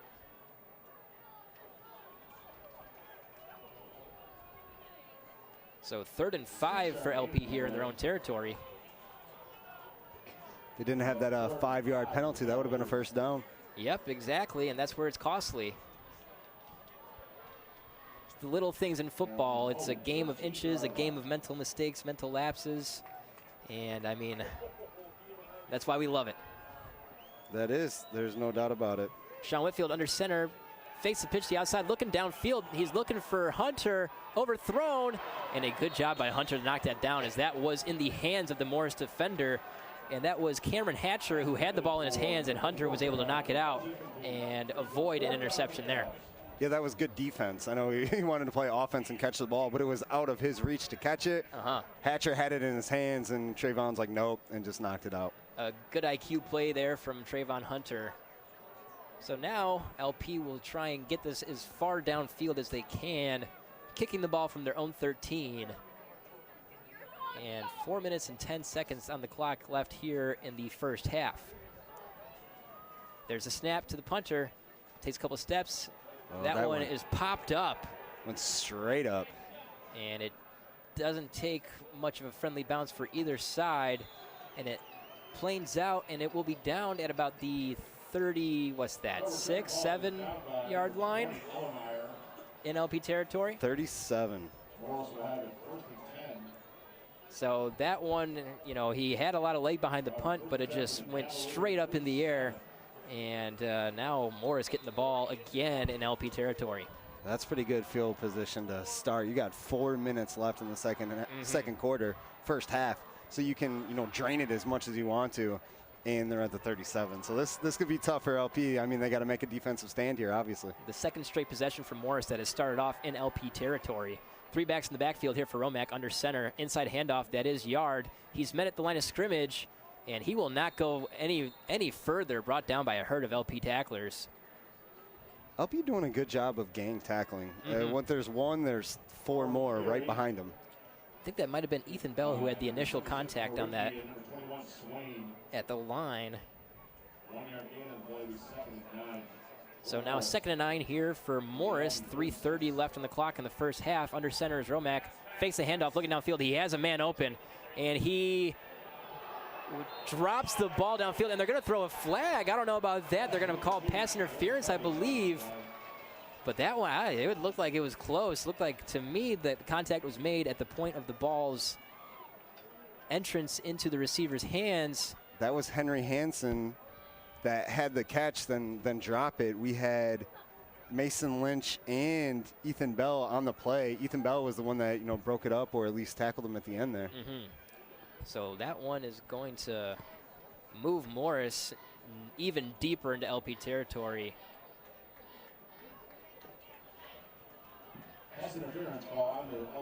So they're going to down that ball now at about the 21-yard line in LP territory. 1st and 10 now for Morris. 3:25 on the clock here in the first half. Romack under center, fakes the handoff, rolls out to the far sideline looking for an edge, cuts it back up the middle. It is brought down by an LP defender as he tried to make a play, and that's a good job on defense from LP. I think the defense, they're starting to get mad. Yes. I can see just the way that they're playing. They're starting to get mad and just like, okay, we're not letting this happen to us. And they are playing very well. I mean, that last scoring drive started off at the 25 or so yard, 27-yard line in LP territory. So besides that, LP has been locked down. Will Doherty on the tackle. Here's an inside handoff to Yard. He is met. Oh, and there's a fumble. Ball is on the ground. Who recovered it? LP pointing their direction. They may have it. That ball popped out of there like a hot potato. That was Yard again, who fumbled for the second time so far this game. There is a scrum at the bottom of that pile. Looks like it is going to be staying with Morris, though. So that is a break for Morris as that ball flew out of Yard's hands, bounced off an LP defender, and fell to the ground. It was a pile that Morris came out of with the ball. It was almost like somebody put it in like a cannon or a rocket the way it popped out of his arm. It just like flew in the air. Similar to the first fumble as well, which kind of flew out of Yard's arms as well. So here's a timeout on the field. I didn't get to see which team took the timeout. LP did. LP took the timeout. Thank you, Brandon. No problem. That's what I'm here for. Hey, yeah. You scratch my back, I scratch yours. I got to pay the bill somehow, man. Got to keep the lights on. Yeah, this is the way to do it. Here at Howard Fellows Stadium, 2:44 on the clock here left in the first half. 7-7 is the score. Morris has a 3rd and 10 in LP territory, and if LP could make a stop here, that would be huge for them to get this ball back with some time left on the clock and avoid another Morris touchdown. They have to, because, I mean, if Morris scores right before halftime, I mean, that's giving them all the momentum, all the, hey, third quarter, this is our game. You never want that. You want to stop this right here, because even if you don't score after you get the ball, you made that defensive stop. That is a momentum push just right there. Absolutely. Defense can really spark the plug here for LP in a tie ball game with 2:44 on the clock here in the first half. Being a Bears fan my entire life, that's all I know is good defense. Like, we don't even know offense. All we know is defense, so they got to play like that. Until now. Until now. Until Justin Fields rips up the Packers on Sunday, but that's another story for another time. It's going to happen, though. Oh, it's happening. It's going to happen. I've considered picking him up in my fantasy league just to predict it, and call my shot. I'd be surprised if he's still there, even though, he's not putting up crazy numbers. Like, I'm surprised you don't have a Bears fan that just, like, stashed him or anything. Somebody drafted him, but dropped him pretty quickly. All right, here is Romack in the shotgun, looking to the right side, has a man, and he overthrew him. So that is incomplete. It will be 4th and 10 in LP territory for Morris. No flags on the play. So that is exactly what it will be, is 4th down for Morris. We'll see what they choose to do here. It looks like the kicking unit is coming out onto the field. Romack is going back to the line, maybe talking to an official. I'm not sure what he might be talking or complaining about. But go ahead. Romack was looking for Yard doing the little, screen to the side, trying to get open to, so he didn't have to run through the line and risk a fumble, but just couldn't connect. So here is the kick, and it is end over end, and it is no good, far left. Oh, wait.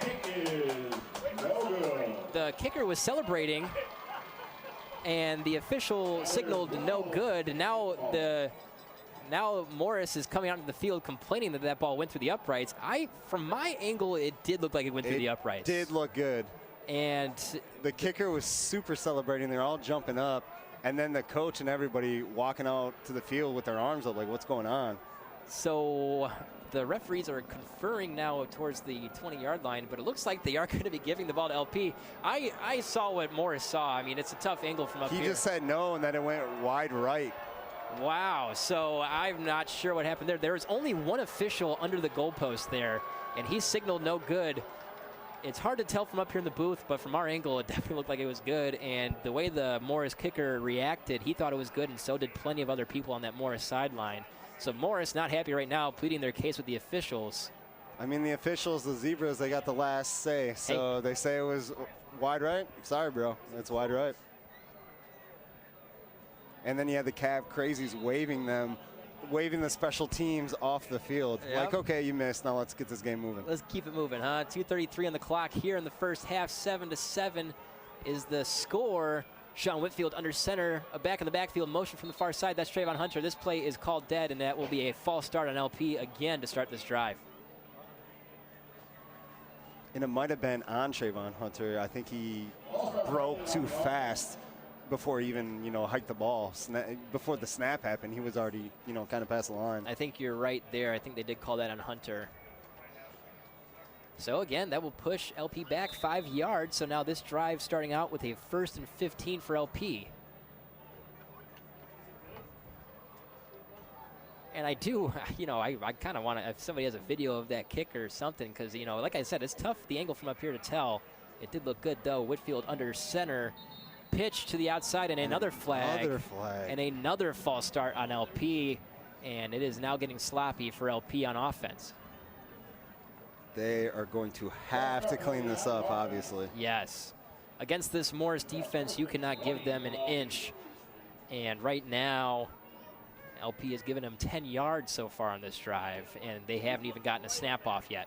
So far for the game, that's 7 penalties for 45 yards for LP. And that's a huge juxtaposition of how it was earlier in the game when Morris was out in front on the penalty yardage by a wide margin. Morris actually has 45 as well, but with 5 penalties. So getting the bigger chunks, but LP's taking more. Absolutely. All right, so here's a slap to the, a snap to the near sideline. Trayvon Hunter was blown up on the play. Looked like that was helmet-to-helmet contact, but no flag. Hunter pops right back up, thankfully. So that ball, maybe a couple yard gain there. If not, actually, that might have been right back to the line of scrimmage. And it will be 2nd and 20. Oh, no, 2nd and 16. Now they changed it. So, yes, 2nd and 16 for LP here. So a gain of 4 there for Hunter.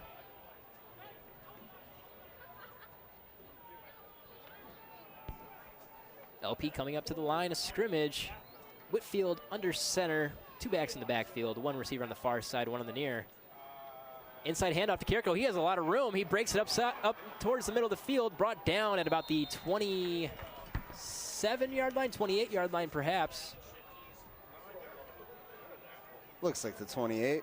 And that was a good carry there from Kirko, who's been looking for a lane, and he finally found one against this Morris stingy defense. I know, nice 14-yard pickup. I kind of got to, send him an apology because we were saying, hey, he just hits people, doesn't make people miss. He made 2 Redskins miss right there as he, picked up the big gainer. Yeah, he looked shifty on that run right there, did Matt Carrico. Under center, Sean Whitfield, motion from the far side. That's Trayvon Hunter. Inside handoff to Carrico, and he is swallowed up in front of the line of scrimmage, brought down by 4 different Morris defenders who get up, and they are fired up. And now officials Oh, Morris takes a timeout now with 1 minute and 7 seconds left on the clock here in the first half. 4th and 2 to go for the Cavaliers, and it looks like they will be bringing out the kicking unit in their own territory. And the lead tackler on that mass tackle for Morris was 58, Vinny Zabella, senior, 6'1", 180, kind of just blew up right the middle and just grabbed him. Yeah, Carrico had nowhere to go on that carry, which really has kind of been the story of the game on offense for LP. Not many running lanes for LP so far in this one. In fact, not much going on at all on offense. That one defensive touchdown has been their saving grace so far, but if they're going to want a shot in this game, they're going to have to get something going on offense. Yeah, I mean, Morris is finding a way to stop the run. Whitfield, who usually is, you know, number 1, number 2, right with Matt Carrico, hasn't really been able to get moving in at all. They have obviously watched LP film as well and know where he's going and don't want him to take those lanes and what he usually does in games. They're not allowing it this time. Absolutely. Morris, again, a defense that has been lights out all year, and they are showing their strength here tonight so far on defense. Here's a snap to the punter. He takes it himself, kind of looks downfield, and then finally punts it. Gets it past the 50, and that one, ooh, it takes a kicker's bounce, and it rolls all the way down towards the 30-yard line, just about to the 31 in Morris territory, and there is a good kick, and a much-needed good kick there from LP's punter. Yeah, they needed that couple rolls that hit the bounce and then went about, I want to say, almost like 10 yards in LP's favor. That was a very good kicker's bounce right there. Trying to find the name of the LP punter there. I couldn't quite find it on my sheet here. I didn't get a number on him, so hopefully I'll catch him next time and make sure I get that name out there for you folks. Usually it's Joey Shepard, number 8. I haven't seen the number either, but that's usually who's doing the kicking. I think you are right. I think it is Joey Shepard. I thought it looked somewhat like an 8, but I didn't want to be too sure. Well, while we got a timeout break real quick, you want to do some scores? I got some scores here. Let's hear it.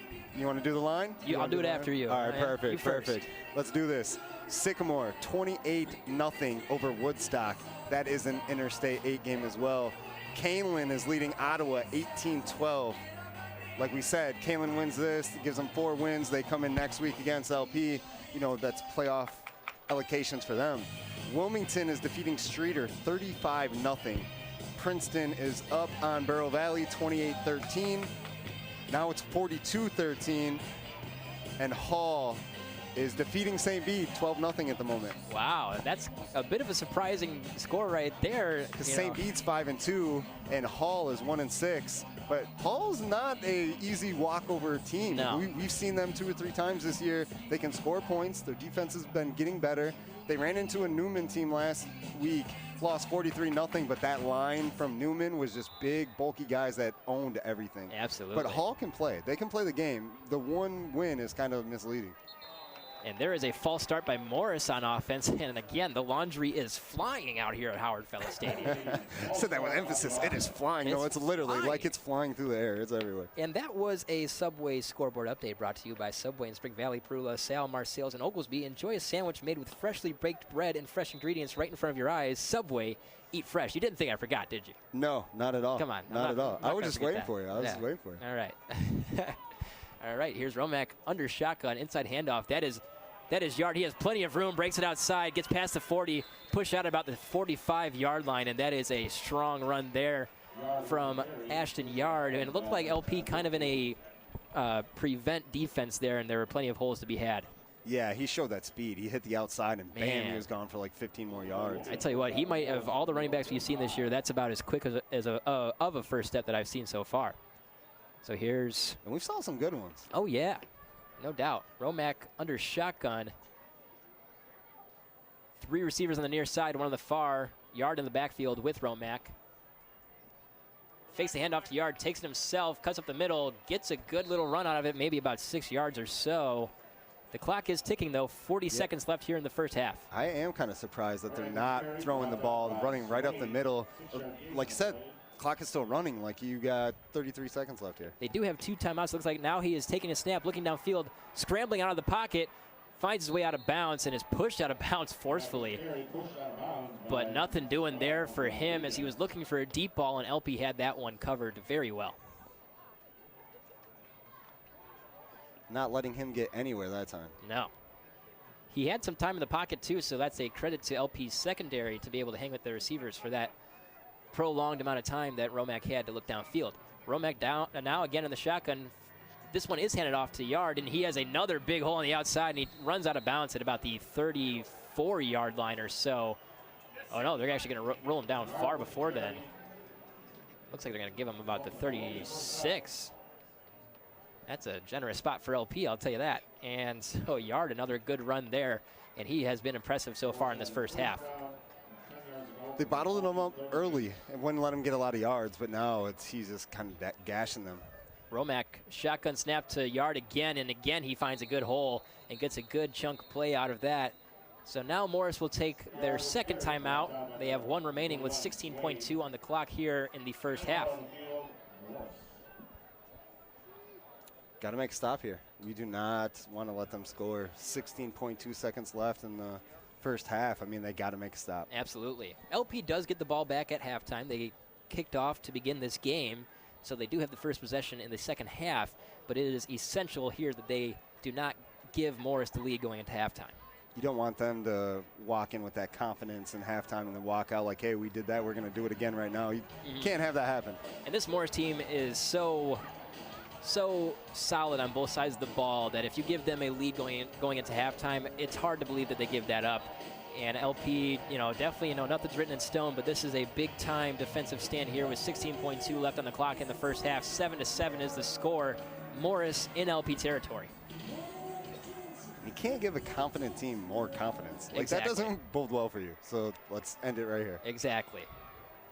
Okay, Romack in the shotgun setup. Two receivers on either side of him. Yard is in the backfield with him. He takes the shotgun snap, rolls out to his right-hand side, looking downfield, and he will throw it. It's a comeback route, caught, and a toe tap grab on the sideline by number 11, Miles Johnston. And that was a good-looking throw and catch there from Romack to Johnston. And that will move the chains. 11.7 on the clock, and Johnston did get out of bounds, so the clock is stopped without a timeout for Morris. We keep talking about the quarterback, but if you look at it, he has many, many options to throw to. I mean, he's thrown to 6 different guys already. And Miles Johnson is, about as good as a build that you could look for in an outside receiver. He is 6'2", 185, and a senior, and man, he's a good target to throw to for Romack. Romack now in the shotgun set, takes the snap, looking to his left, now looking right, has a man up the middle of the field, and there will be a pass interference flag as he got tripped up, cutting across the middle of the field. And that is a tough call on LP because he really just kind of got tripped up over the feet of the LP defender. I don't even think he really tripped over LP. I thought he tripped over himself. So that is a tough break there for LP. So now 7.5 seconds on the clock in the first half. One timeout for Morris, and that will be a first down. And they will rule that one. Where'd they put the ball down there? Looks like they'll probably do half distance of the field. So about the 10-yard line or so? Yep, 10-yard line is where they will put the ball. And oh boy, it is go time for LP's defense. They absolutely need to stop here. Worst comes to worst, you give them a field goal. This should be the last play that Morris takes a shot at the end zone on. And we'll see what happens here. Romack in the shotgun set. 3 receivers on the near side, 1 on the far. He's looking to throw, looking to his left. Has a man up the middle, and he drops the ball. And that took off about 4 seconds on the clock. So now here comes the kicking unit, and a good job by LP's defense to not allow a touchdown there. Luke Murtis was right there, senior linebacker for LP. Just put his arm and just kind of bodied him right when the ball got there, and it just flew. Interesting decision by Romack to throw it to the middle of the field short of the end zone when really it seems like that's a take a shot at the end zone type of play and then try and leave a couple seconds on the clock for the kicking unit. Oh, here we go. They are taking out the kicking unit. So the kicker is about to take the kick. He puts it through the uprights that time, and there was no doubt about that one. No, it was right down the middle, and that is our guy. I want to say our guy because of his name, Henry Hansen. He's got a boot. I mean, he had distance both times. Just the one was a little to the left, this one right down the middle. Henry Hansen, my favorite name to say so far here tonight, and he has had an impressive boot so far. That one is good. So at halftime, the score is 10-7 in favor of Morris over LP. And we will take a quick break and come back to you with a bit of a halftime show here at Howard Fellow Stadium. This is LP Cavalier football on 103.9 WLPO. is in the complete sales, service, and repair of electric motors and is proud to support LP High School football and wish the players a safe season. Inman Electric is a locally owned, family-run business in LaSalle celebrating their 54th year. From small motors for agriculture to extremely large motors for power generation and manufacturers, Inman Electric Motors can help with any of your electric motor needs. Good luck from Inman Electric.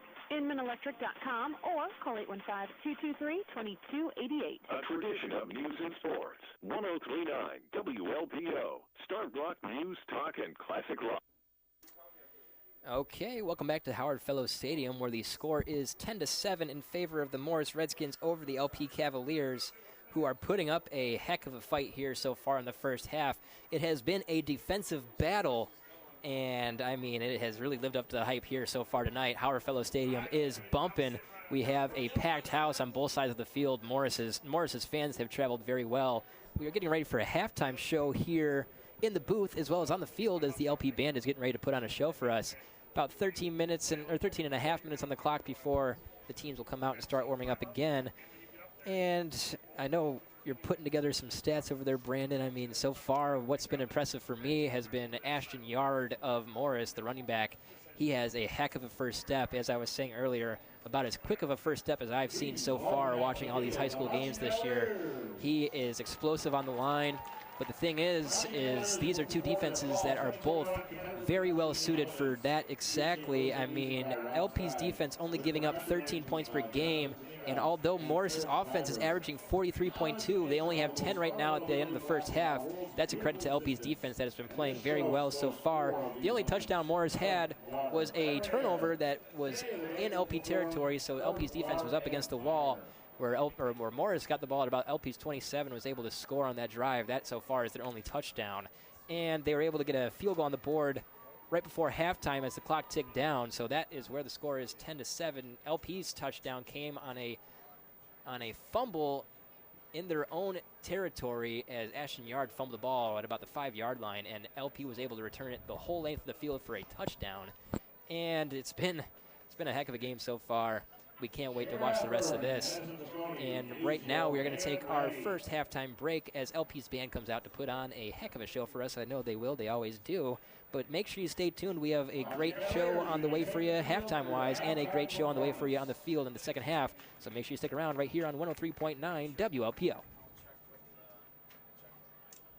Is proud to welcome nurse practitioner Elizabeth Berkey. I came to St. Margaret's to provide mental health services to the people of the Princeton area. And not just mental health services. Nurse practitioner Elizabeth Berkey joined St. Margaret's Center for Family Health with experience in midwifery and as a family nurse practitioner. I look forward to the opportunity to work with the exceptional team providing comprehensive quality care to clients in my community. Call St. Margaret's Center for Family Health in Princeton today to schedule your appointment with Elizabeth Berkey, 815-915-8748.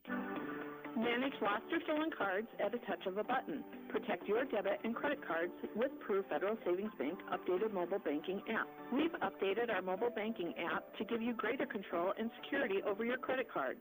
Download our free user-friendly mobile app on Google Play or App Store. Make the connection with Anywhere Banking.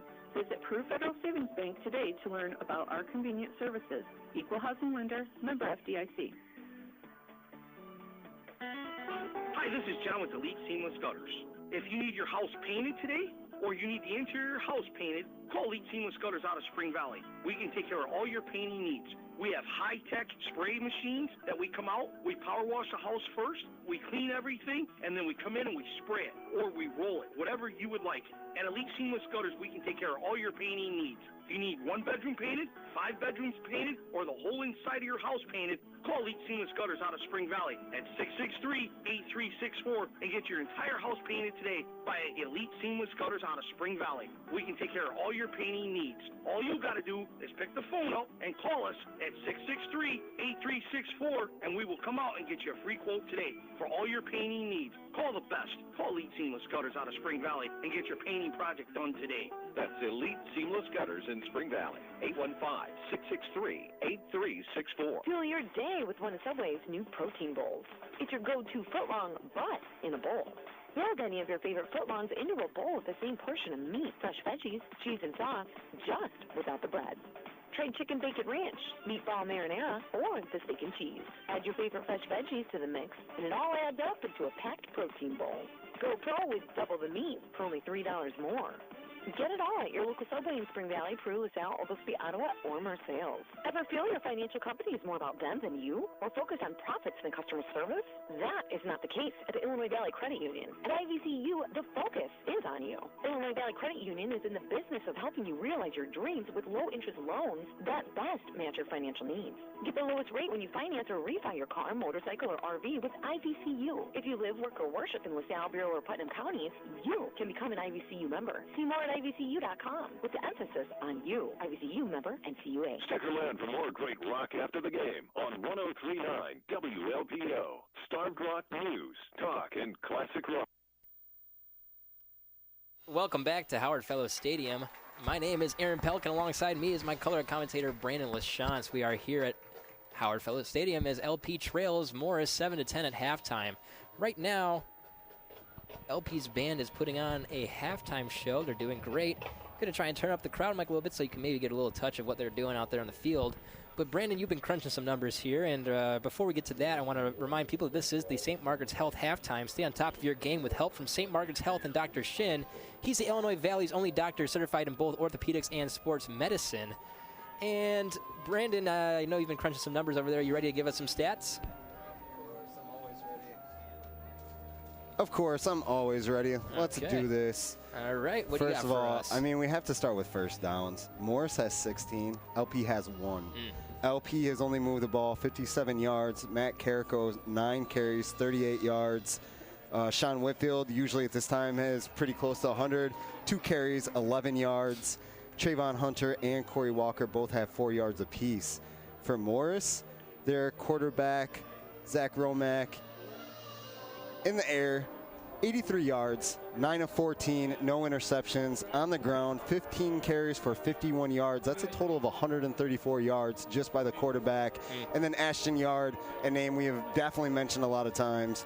12 carries for 69 yards. He had a 19-yard gainer, 12-yard gainer, 11-yard gainer. He's starting to pick up speed. He was getting bottled up at the beginning of the game, but now as it's starting to go on, he's getting his yards is what he's doing. Absolutely. Getting his yards. I'm just going to keep saying that. I mean, that's a nice little pun. I like that. I bet he's heard that his whole life. Oh, it has to have, right? I mean, because he's been doing it his whole life, I presume, right? Obviously. And then we were talking about the penalty yards. I mean, man, now LP has got 8 penalties for 60 yards. And Morris is still at 45 with 5 penalties. So a lot of penalty yards. I mean, we've moved an entire football field in just penalty yards. Absolutely. And I think Morris, most of their penalties came early on in that first quarter. Since then, they've been able to kind of calm it down and take care of that problem a little bit. LP's penalties started coming towards the end of the first half there, so that's something they have to clean up for sure, as it kind of shot them in the foot on their last 2 possessions there at the end of the first half. I think it was just, getting antsy. I mean, they wanted to make the play, so they started, false starting and, offsides and stuff like that just because they want to make plays. They want to get the hits in before they get hit. And, sometimes that leads to the penalties. Absolutely, absolutely. So LP's band is killing it right now. I don't know if you guys have been able to hear that so far, but they are doing a great job, as always. And, yeah, I'd say that right now I think that you're right. I think that it was a little bit of a jittery type of field there towards the end of that first half for LP. They smelled blood in the water. They had Morris, right where they wanted him with about 5 minutes left in that first half. They started smelling blood in the water, and they got a little antsy. Some penalties started adding up. Weren't playing their best football, but it's going to be essential here in the second half for that offense to get something going. As you mentioned, 1 first down compared to how many for Morris? Was it 16 for Morris? And a couple of those are because of LP. The pass interferences. There were 2 of those that gave them first downs. You can't give them for yards. You can't put them on the 10-yard line for them to, kick a 25-yard field goal at the end of the first half. I mean, you just can't do that against a team like this. Exactly, and those 3 points at the end of the first half were hurtful, especially because, like you said, LP kind of did that to themselves there at the end of that first half, and a couple of big gain runs there from Ashton Yard that just felt like, they felt like LP was just playing to prevent defense, and it probably ended up costing them that field goal right there. And that's a huge difference. Like we were mentioning before, at the end of that first half, Morris is not a team you want to give the lead going to halftime. Feels like they're a team that once they're confident, it's hard to get that lead back. And you don't want to give the ball to a guy like Yard and give him the outside. I mean, those 3 runs that you're talking about was all on the outside. And he ran out of bounds to stop the clock, too. The clock wasn't continuously moving because he was getting out and making those 12. That one was 19 yards just on the side, and nobody could stop him. Absolutely, and that's a good play design by the Morris coach, as well as a great job by Yard to be aware that, hey, clock's ticking down here in the first half. We're trying to get into scoring territory. I need to get out of bounds, and he was doing a great job of doing just that. And like I said, when we came back from the end of the first half initially, Ashton Yard has been very impressive to me so far in this game, as has their quarterback, Romack. And right now we are going to take another break here. When we come back, we're going to have a couple scoreboard updates for you. We're going to have the second half adjustments, and then we will have the second half of LP versus Morris football again. It is LP 7, Morris 10 here. About 4 minutes until these teams come back out here and start getting their warm-ups back in to get ready for the second half, as the LP Cavalettes come out and are about to make their performance here at halftime. My name is Aaron Pelican. Alongside me is my color commentator, Brandon LaChance. We are having fun here at Howard Fellows Stadium on a Friday night under the lights. I hope you are enjoying it too, right here on 103.9 WLPO. Group is proud to sponsor the LP Keys to the Game. In life, as in sports, the keys are hard work, teamwork, and treating others the way you want to be treated. Hi, this is Steve Hammers, General Manager of Jeff Berry Buick GMC. Our Jeff Berry team works hard every day to give you a great customer experience. If you're looking for a newer used vehicle or your vehicle needs service, I invite you to see why Jeff Berry customers come back again and again. Jeff Berry Auto Group, serving you in Peru and our new location in Rochelle. Your family will have a blast at the Oglesby Harvest Fest. Yes, it's back this Saturday. The Craft and Vendor Fair is 11 to 5. The kid activities are at Seneca Square from 1 to 5. The costume parade is at 3, and there's trick-or-treating downtown. The first 300 kids get a free pumpkin. Plus, there's a petting zoo, a magician, face painting, food, and live music. Admission is just $3 a person or $10 for the family. Search Oglesby Harvest Fest on Facebook and plan your family fun day this Saturday in Oglesby. Tickets to the game and wherever you go. Download the free 1039 WLPO app today.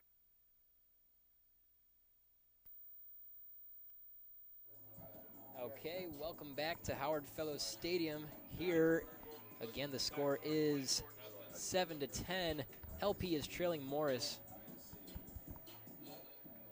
You got us here, Brandon? Can you hear? Nope. How about now? You got us? Okay. Thank you.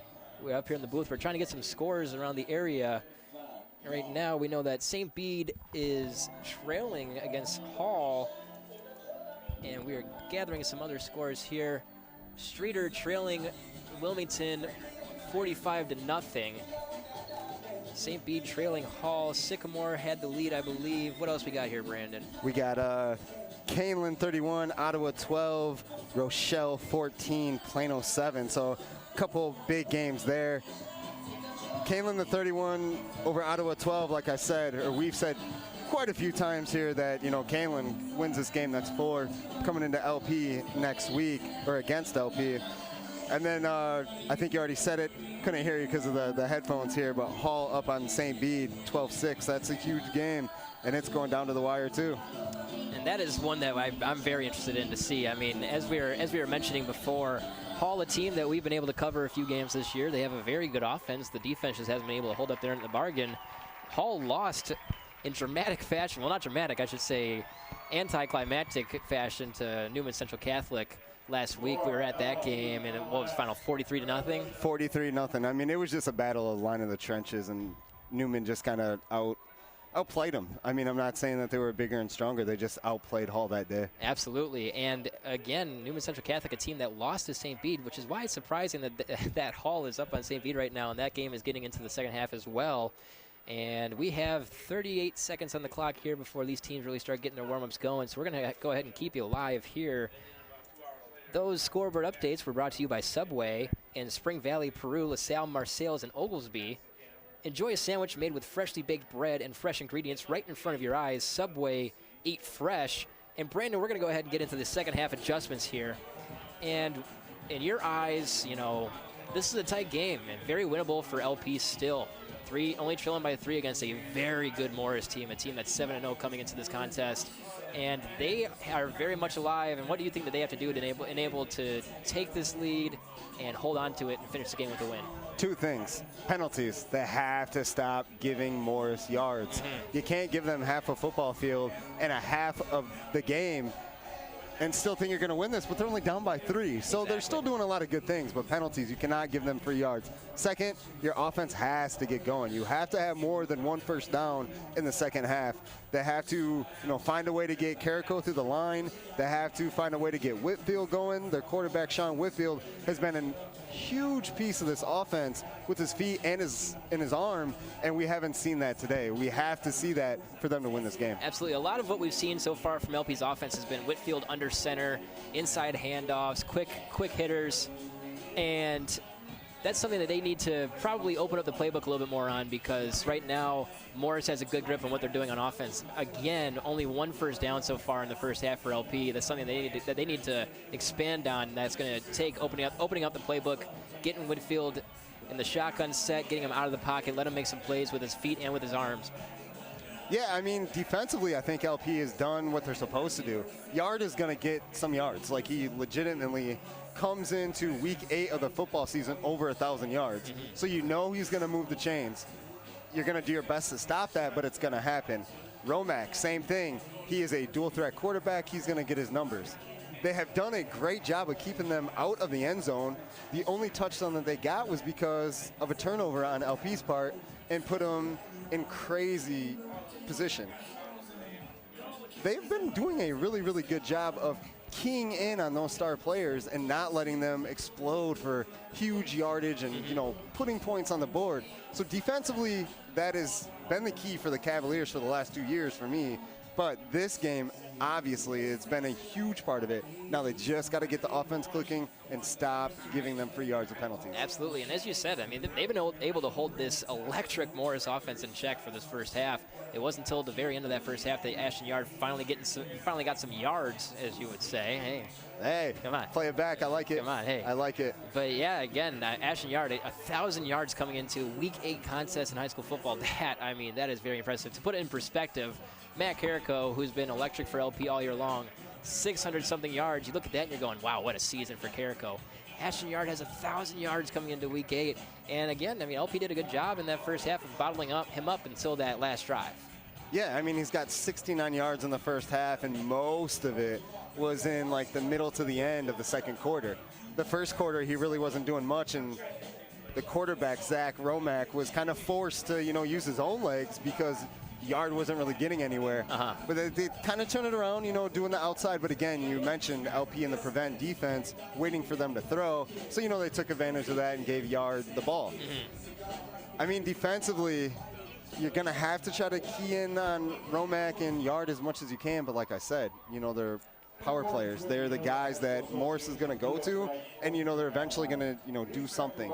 So hold them, contain them as much as you can, but obviously control that big play because Morris is looking for it. They're headhunting that huge play. You've seen the arm of Romack throwing, but he's missed, or there's been a flag, or something like that. But they're looking for that big play, and if LP can keep doing what they're doing, they're not going to allow it. And those were the second half adjustments brought to you by Abacus Tax and Accounting Services. Keep your business winning with Abacus Tax and Accounting Services.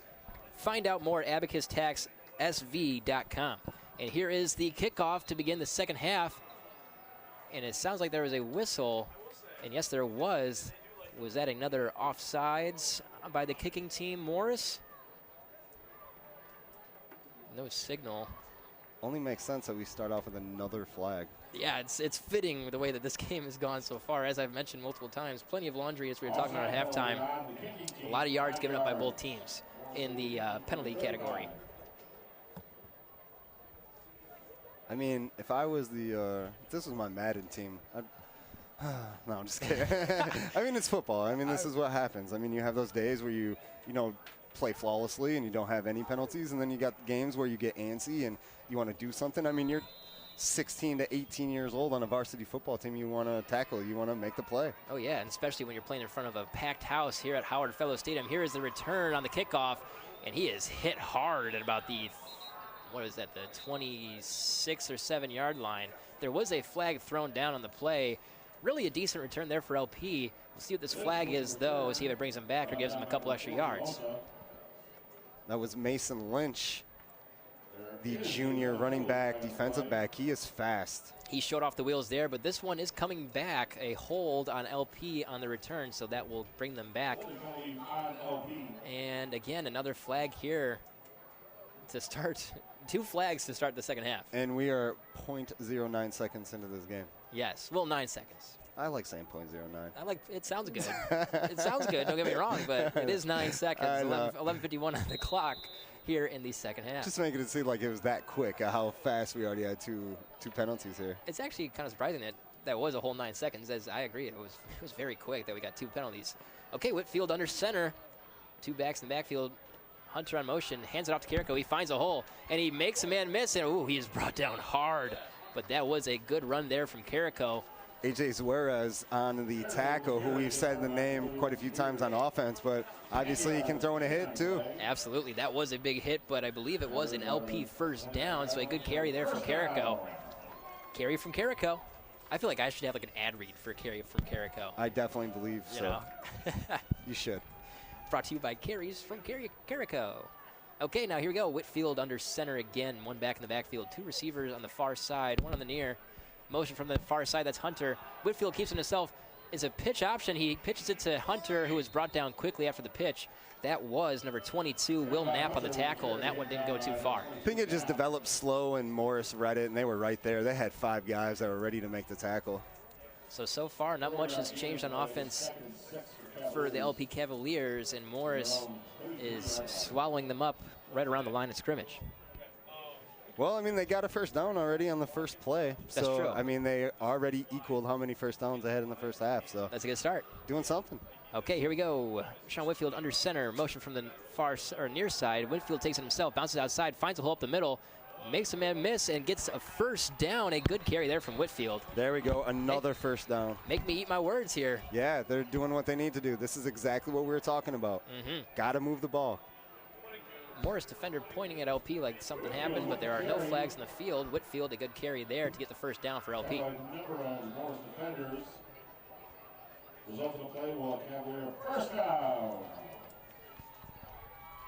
It's a beautiful thing to hear for the Cavaliers. Like I said, have one. They already have back-to-back. Well, actually, there's 2 and 3 plays. I mean, they have to do that. They have to keep moving, find those gaps. And it seems like, even the one play that they didn't get a first down was 4 yards. They're finding gaps now. They have to keep doing that. A good start here in the second half for LP. Whitfield under center. Motion from the far side as Hunter hands it off to Carrico up the middle, trying to move the pile for a couple yards. I believe he does get the ball up to about the 45-yard line, so that will be about a gain of 2. 2nd and 8 for LP. The tackle by number 56, Hemmersbach.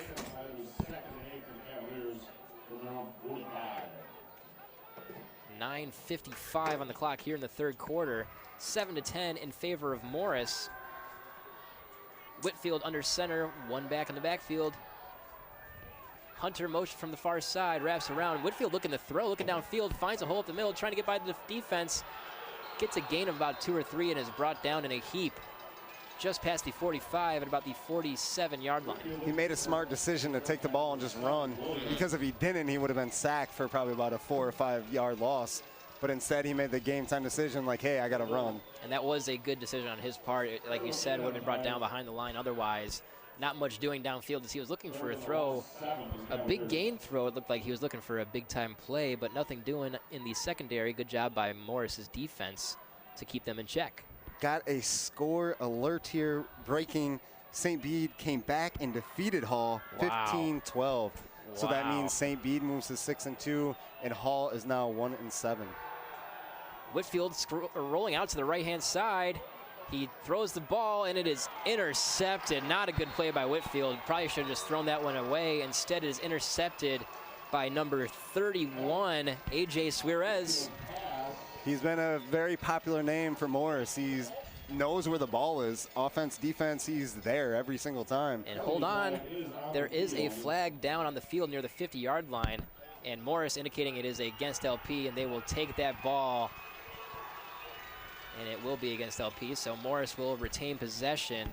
Not a good play by Whitfield there. Rolling out to the right-hand side.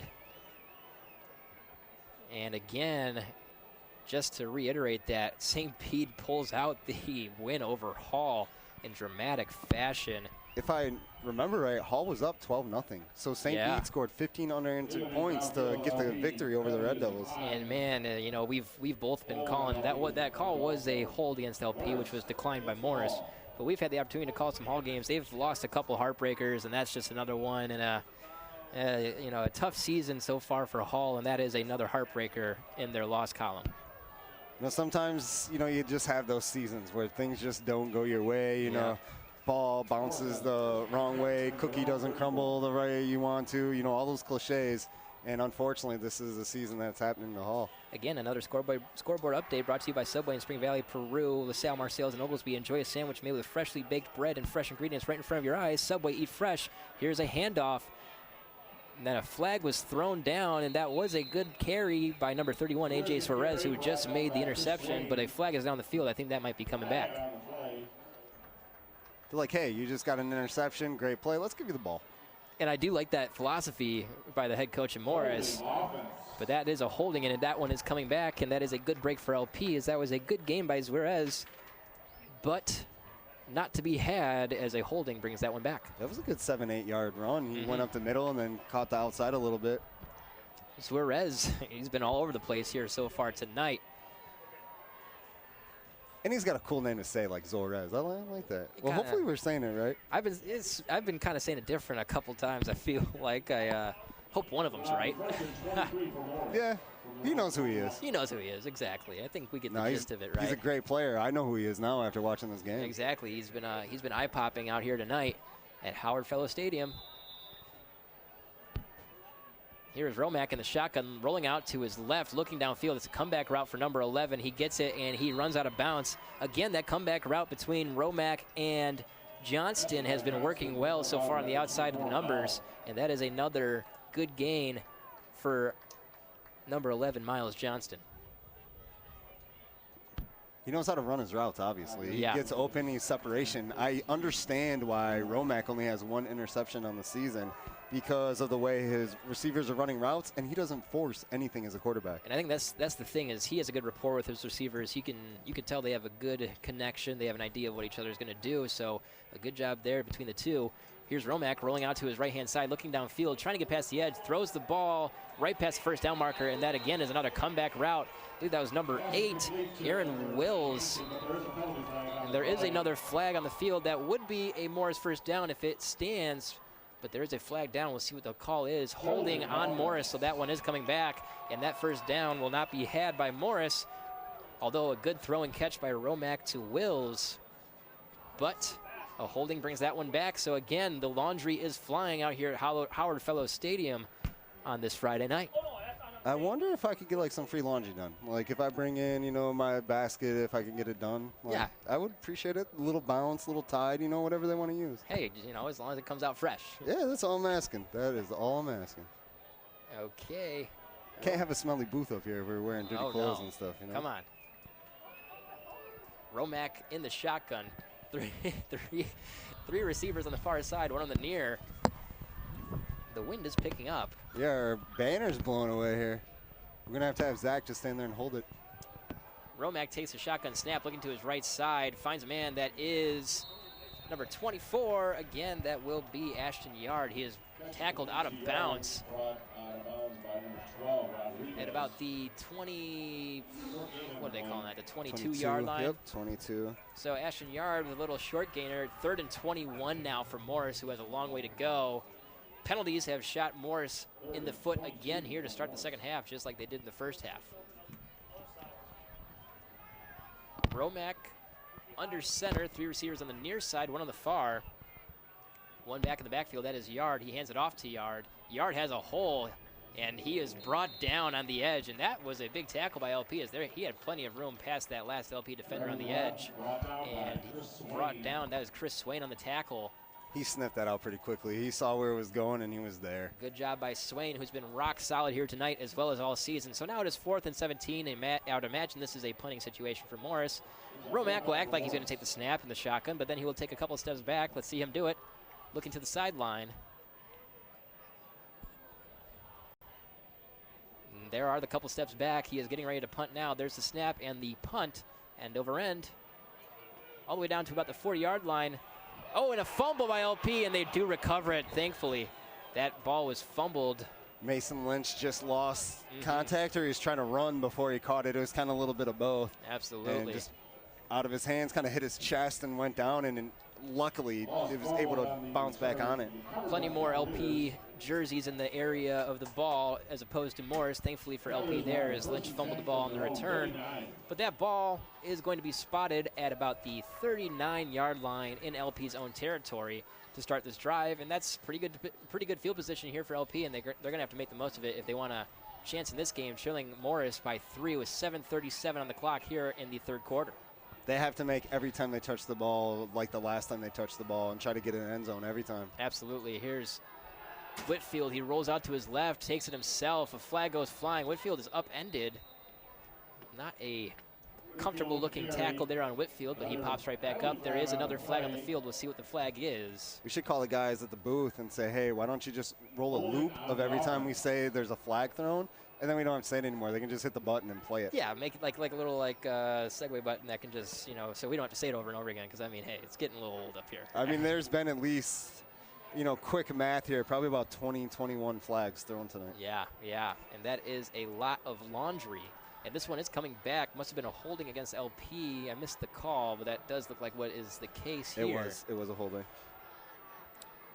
So, again, another hold, another flag. Clock now running under 7.5 minutes here in the third quarter. Whitfield over talking to the coaches on the sideline now joins the team in the huddle. 1st and 18 now for LP. Backed up. 20 flags, 10 by each team. Wow. That's something that both teams need to clean up here if they want to finish this game strong. Whitfield under center, drops back to pass, looking to his right, rolls out to his right, trying to get past the defenders. Does get past the diving defender and is pushed out at about the 34-yard line, maybe the 33. We'll see where they spot him. Looks like they're going to give him the 33-yard line. I just want to say this kid's name, number 56, the junior lineman that was coming after Whitfield, Justin Hemmerbash. Wow. That's a name. That is, Hemmersbash. Hemmersbach, maybe? Hemmersbach? Back? Yeah, Hemmersbach. We'll say Hemmersbach. I like Hemmersbach. Bach, the old composer. Yes. Many are famous or well known of, or that one didn't come out clean there. You know what I mean? We know what you mean. All right. Sean Whitfield under center, one back in the backfield, 2 receivers on either side. Motion from the near side. Takes it himself, going out to the left side. Finds a hole up the middle. Gets up to maybe about the 40 before he is pushed back by a herd of Morris defenders. And it looks like they will give him about the 40-yard line. So it will be 3rd and maybe 9 for LP here. That is what it looks like, 3rd and 9 for LP. Whitfield trying to do everything he can with his legs. They need a conversion here on 3rd down with 6.5 minutes left in the third quarter.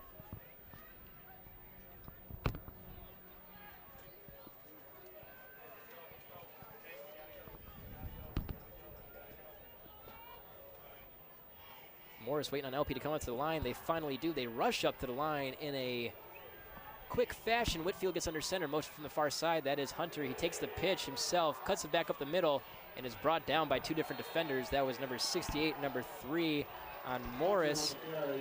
I have 2 number 68s on my roster for Morris, but I do have 1 number 3, Sam Redinger,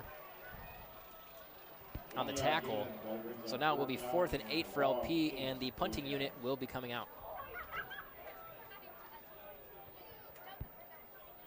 Trayvon, mad that he couldn't get any yardage there, slapped his hands together, shaking his head. I mean, we got 5:35 left in the third quarter, but I mean, the way LP's offense has been not producing, I mean, they are kind of running out of time. And here's a return on the punt up to about the 45-yard line. He was hit hard as he was going down to the ground, and they're going to throw a flag on that. I don't know about that. It was just a normal tackle. There was nothing. I don't think there was nothing wrong with that. They're gonna call that flag though, as number 31, AJ Zwerez, was returning that ball, and as he was going to the ground, an LP defender hit him in the back, and they will throw a flag on that. Looks like they're conferring right now, maybe to see if it was worthy of a flag. I don't know if it was. I mean, it wasn't like after the play, and it wasn't unnecessary roughness, and it wasn't helmet to helmet. And they will call it personal foul targeting on LP, and that hurts. I'm not sure I completely agree with that call, but the call is had, and that will be another penalty for LP here, and that one hurts. As Zwerez did have a good little return there, got up to the 35, and now they will be moving the ball forward even further. Morris will have a first down and 10 yards to go from the LP 39. The Bulls have won their final preseason game. I believe that's an undefeated preseason for our Chicago Bulls. They have been playing amazing. I hope it continues. I mean, preseason is the preseason. We got the regular season coming up. I want to go to every game. And I will sound the alarm, Bulls fans. The Bulls are back. Oof. Romack fakes a handoff up the middle and takes it himself, bounces out to the left side, plows through an LP defender, and another flag. And it looks like that was going to be going against Morris. You're starting to hear the fans every time they see the flag start making noise. Like, what is going on here? It is audible that the fans are not pleased with how much laundry has been thrown on the field here tonight. This one is coming back against Morris. I mean, these two teams are literally trading back and forth penalties so far here in the second half, as well as the first, too.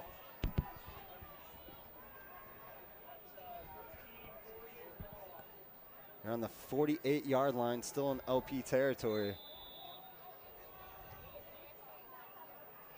All right, so Morris, that one hurts there for them. Romack in the shotgun. Yard on his right side. 3 receivers on the far side, 1 on the near. He looks to the sideline to the coach to get the correct play call. Communicates with Yard about something. Takes the snap, is looking to his right. Finds a man up the field who is open, and he has plenty of room. Bounces it out to the outside on the near sideline. He is getting past the 10-yard line, throws a stiff arm, and is pushed out at about the 5-yard line in LP territory. A good play there from Morris. That was Romack to Romack, as Aiden Romack just took that and flew to the outside. And Aiden Romack showing off the wheels there. He caught the ball at the middle of the field and was quickly on the near sideline, making men miss. Threw a gnarly stiff arm at the end as he was pushed out of bounds as well. So that is Zach Romack to Aiden Romack. And now Morris is in great position here, 1st and 5 at the 5 in LP territory. Inside handoff to Ashton Yard. He is stuffed and brought back to about the line of scrimmage, maybe gets a yard. Ooh, and the referee just pulled a hammy running out to make that spot, and he is in pain. I mean, he pulled up. That looked like a hammy to me. The referee is not feeling good right now. He has not moved that leg either. He's looking around for somebody. He's stuck. I mean, he is trying to back up, and he is limping back towards the sideline. That did not look good. Inside handoff. And Yard does barrel his way into the end zone for a touchdown. Morris. So essentially one big play there for Morris, and then a good run from Yard to cap that drive off, as now the score is 16-7 in favor of Morris with 4:20 left on the clock in the 3rd quarter. Well, we said they had to not let the big play happen. They did.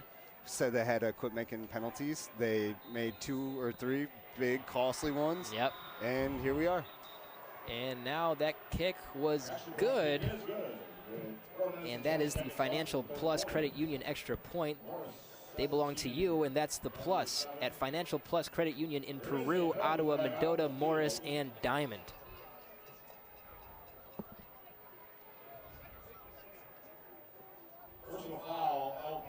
And at the end of that play, a personal foul on LP. So again, another costly flag at the end of an extra point. Just not smart on LP's part, and these flags are starting to hurt LP very badly. 17-7 now the score, 4:20 on the clock in the 3rd quarter. And LP is going to have to get something going on offense to make this a ball game, as right now Morris has control. Yeah, they definitely have to. They have to turn something. we keep saying the running game, and they got some big chunks of yards. But then you can't get those 5, 10-yard penalties to move you back, and then those gains that you just made don't mean anything. Exactly. So they keep being counterproductive. They have to get rid of that. And it's between the ears right now for LP. That's where they're hurting themselves. The penalties have been very costly. And at the end of this game, we will have a total on those penalties. But right now, I'd imagine the combined total is about 23, 24 penalties, correct? I think we're up to 24. And that is pretty insane here. So now Morris will be kicking the ball in LP territory at the 45-yard line. They kick it, and that one will go into the end zone and a touchback. Take the 20. Don't even worry about getting the ball out and get stuck at the 10. Take the 20. In fact, I'm surprised Morris actually kicked that into the end zone. If that was me, maybe try and lay it short of the end zone and make a play. Oh, there goes my pen. But yeah, make a play short of the end zone. But instead, LP will get the ball out at the 20-yard line.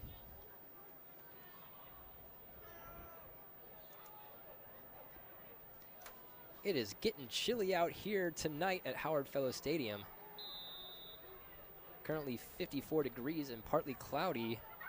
And that is the Town & Country Services weather for the game. Game time weather brought to you by Town & Country Services. Whether it's hot, cold, dark, or light, Town & Country Services is doing whatever it takes 24/7. Go to townandcountryservices.com to find out more. And there's a good gain for LP on first down. Will be 2nd and 5 now. Sean Whitfield goes over to the sideline to get the play, returns to the huddle, and LP will go up to the line as Morris's defense is waiting on them. Matt Carrico, number 5, getting a 5-yard gain, 2nd and 5. And we need more of those for LP so they can get on the board here and make this a ball game. Whitfield rolls out to his left, takes it himself, finds the edge, gets past the first down, has some room, gets past the 40 and is brought out at about the 43-yard line. And a good run there from Whitfield. And here we go, some momentum on LP's side now on offense. See if they can turn it into a scoring drive here against Morris. And then guess what just happened? Flag on the play. Oh, no. And this one will be coming back yet again for LP, and that is painful. That was a nice run, moved the chains. He looked good like what he's been doing all year. And then it gets called back. This is what's going on, and they have to stop this. And now Whitfield going over the side. I thought for a second he might have been coming out, but he is just going over the chat with the coach and then return to the huddle.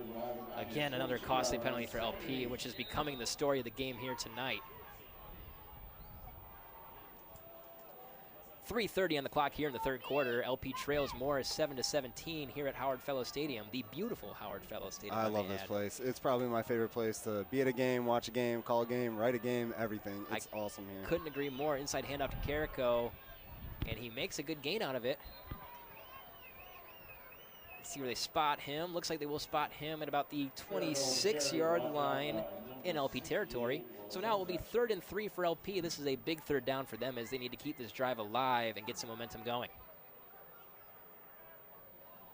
They really need to score quick. Before this third quarter, they need to score, lessen up the lead, cut the margin, and put them in position to win the game in the fourth. Absolutely, and we need to get some life back in this crowd as they've gone a little bit quiet after that last Morris score.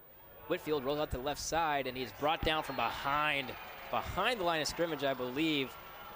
And it will be, right at the line of scrimmage. Now 4th and 3 for LP. And I don't know, I'm no coach, but I feel like this might be a time where maybe you go for it, but it looks like they will not. Looks like the punting unit is coming out onto the field as Whitfield and the crew leave the field. So again, another 3 and out there for LP, what shouldn't have been a 3 and out after a good Sean Whitfield run that was called back on another penalty by LP, a holding call. And now they are punting the ball to Morris. And the ball is snapped over the punter's head. He is in his own end zone now, and that is trouble.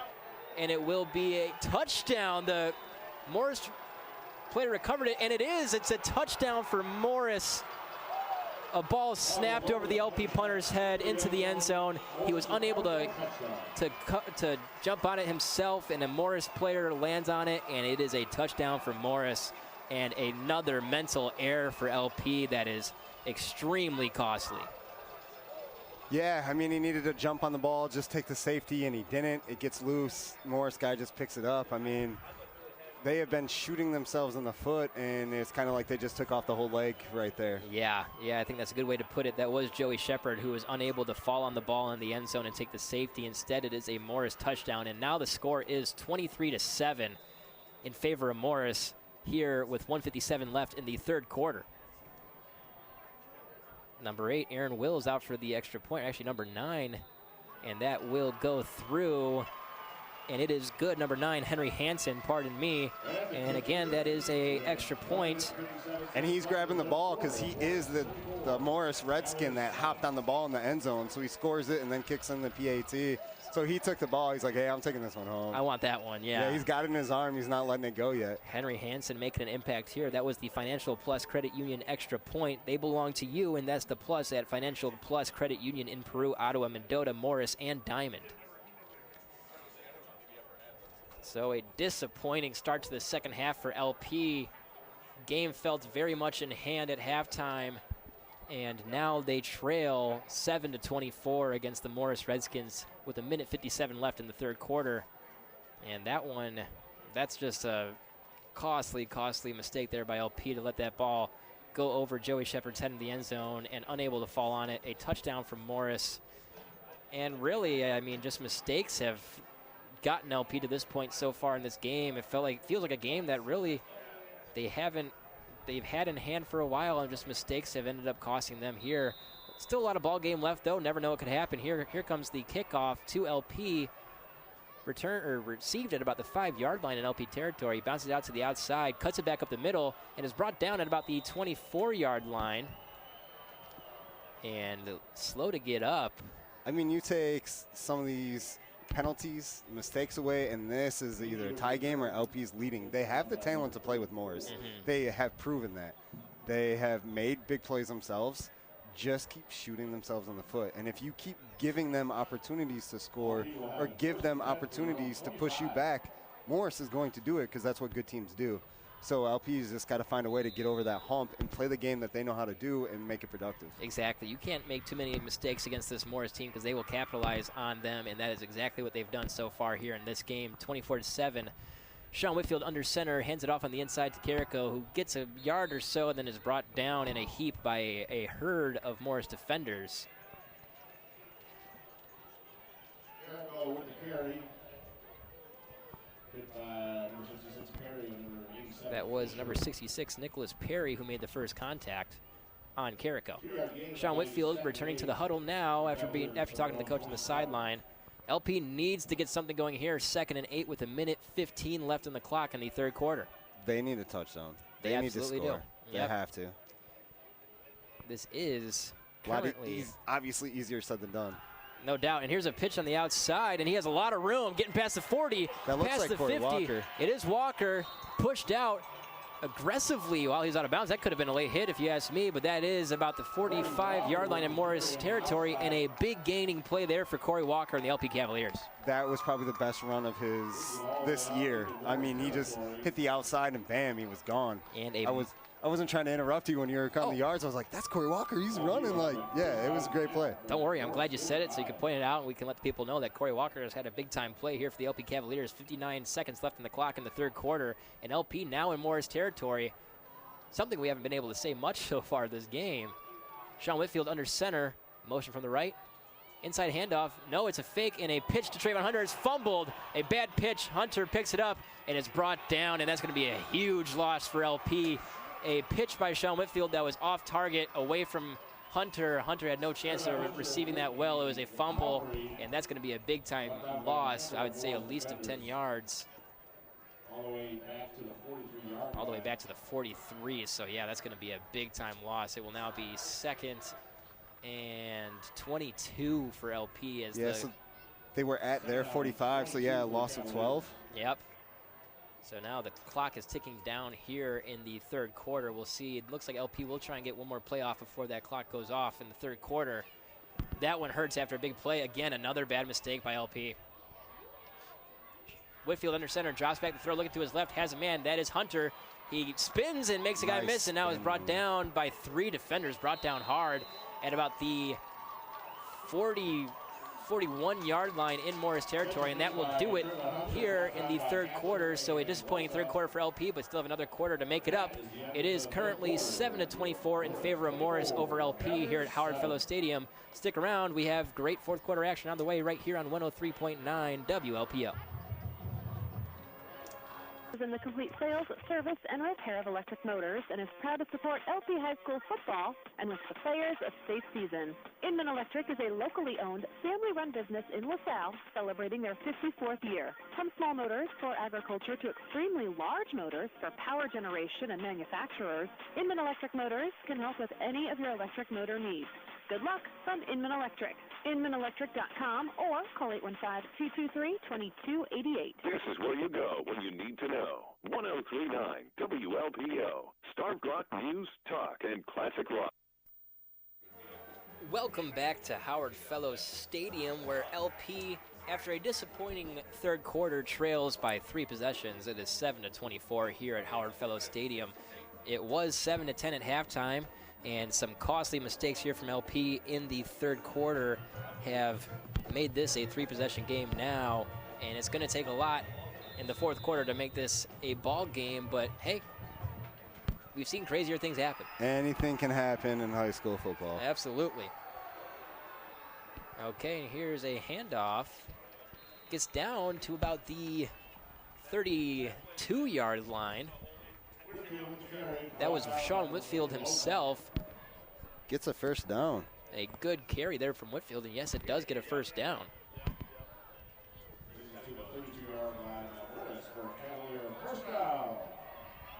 So now it'll be 1st and 10 for LP at the 32-yard line in Morris territory. Whitfield under center, one back in the backfield.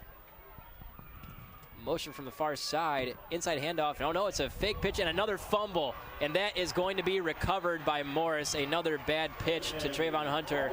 And that is another LP mistake, another turnover. And Morris will be taking the ball over at their own 37-yard line. It was almost the same play as last time. That pitch, and then I don't know if they're just not connecting or not in sync. I mean, Whitfield went to the right because defense was coming in. He pitches it, and it just bounced off Trayvon, really. That's really what happened. And right behind him, and 3 Morris players are right there to pick it up. Another really bad mistake here from LP. And, I mean, that's kind of been the story of the game, is just self-inflicted wounds. I mean, in the first half, there were a lot of self-inflicted wounds for Morris, and now LP has taken that name over, and they are just shooting themselves in the foot left and right here tonight. Here's a handoff that doesn't go far at all, maybe for about a gain of a yard. That was Romack himself, who was brought down about a yard past the line of scrimmage, not even. Romack in the shotgun, 2 receivers on the far side, one on the near, one in the backfield. He looks to his left, now looking to his right, back to his left, throws it out of bounds. Will Doherty was right in his face, forced him to throw it out, because if he didn't, he was getting sacked. A good job by LP's defensive line to get to the quarterback there and force him to throw that ball away, and a good play on Romack's part to throw that ball away rather than take the sack. And that's something we saw earlier in the game that, man, some people are saying that could be intentional grounding. There really wasn't any receivers around. No. I mean, should have been a flag. And I don't believe as many flags as they've thrown. I'm surprised they didn't. And there it is. They will call that intentional grounding, as he was still in the pocket and no receivers in sight. So that will be intentional grounding. And that's a good play there from LP's defense to force that. And Romack, a little bit of a mental lapse, perhaps. But again, it was going to be a loss no matter what. Yeah, he was going to get creamed by Will Doherty. He was coming in there fast. Yeah. Okay, so now that will move them back to about the 23-yard line in their own territory. Romack in the shotgun, I should say. 3 receivers on the near side, one on the far, one back in the backfield. That is Yard. Romack does a hard count, nobody bites. Inside handoff to Yard. He finds a hole, and he bounces out to the outside. He makes a man miss and is brought down by a herd of defenders at about the 39-yard line in their own territory. A good run there from who else? Number 24, Ashton Yard. Trayvon Hunter and Ozzie Hernandez in on the tackle there. And we've mentioned it earlier in the game, LP doing a good job of getting multiple defenders on the ball to do some group tackling. But again, some mental lapses have put them in a bad position here in the fourth quarter. Yeah, I mean, they had him at 3rd and 23, and now it's 4 and 8 off of one run. So Romack will do his usual thing. He will take a couple of steps back, punt the ball downfield, and that is not a great punt. Lands at about the 40-yard line. Ooh, and an LP defender thought about picking it up and running it for a second, but he lets the Morris player, number 11, Miles Johnson, go ahead and down that ball at about the 41-yard line, I think, in LP territory. Well, let's see where they put this ball down. Looks like it might be a little bit behind the 40. At the 39, they're going to put it down.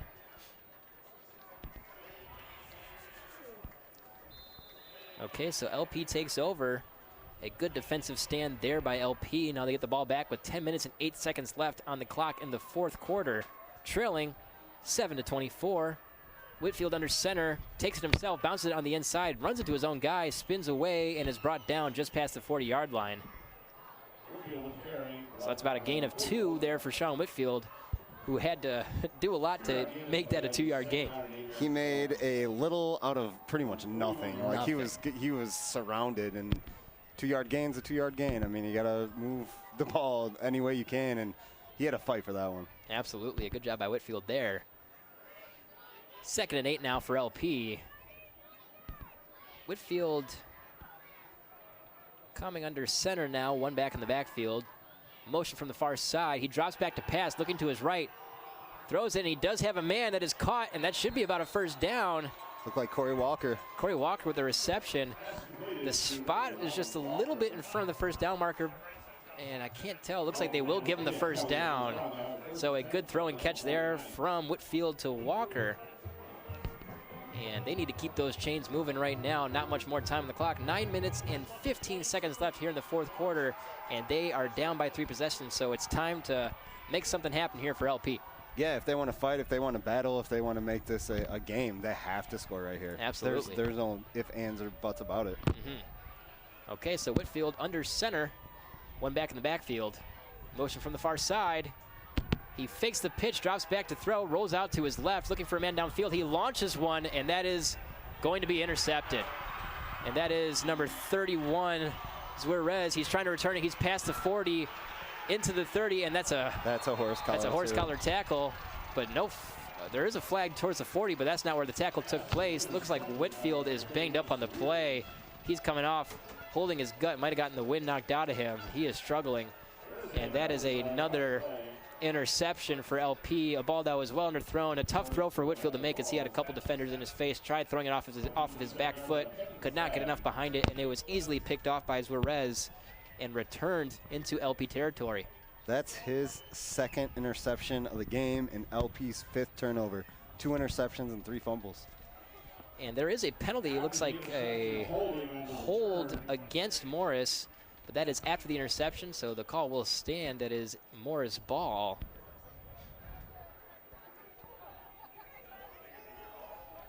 Again, Whitfield came off. Looked like he was in a considerable amount of pain. Hopefully he's okay.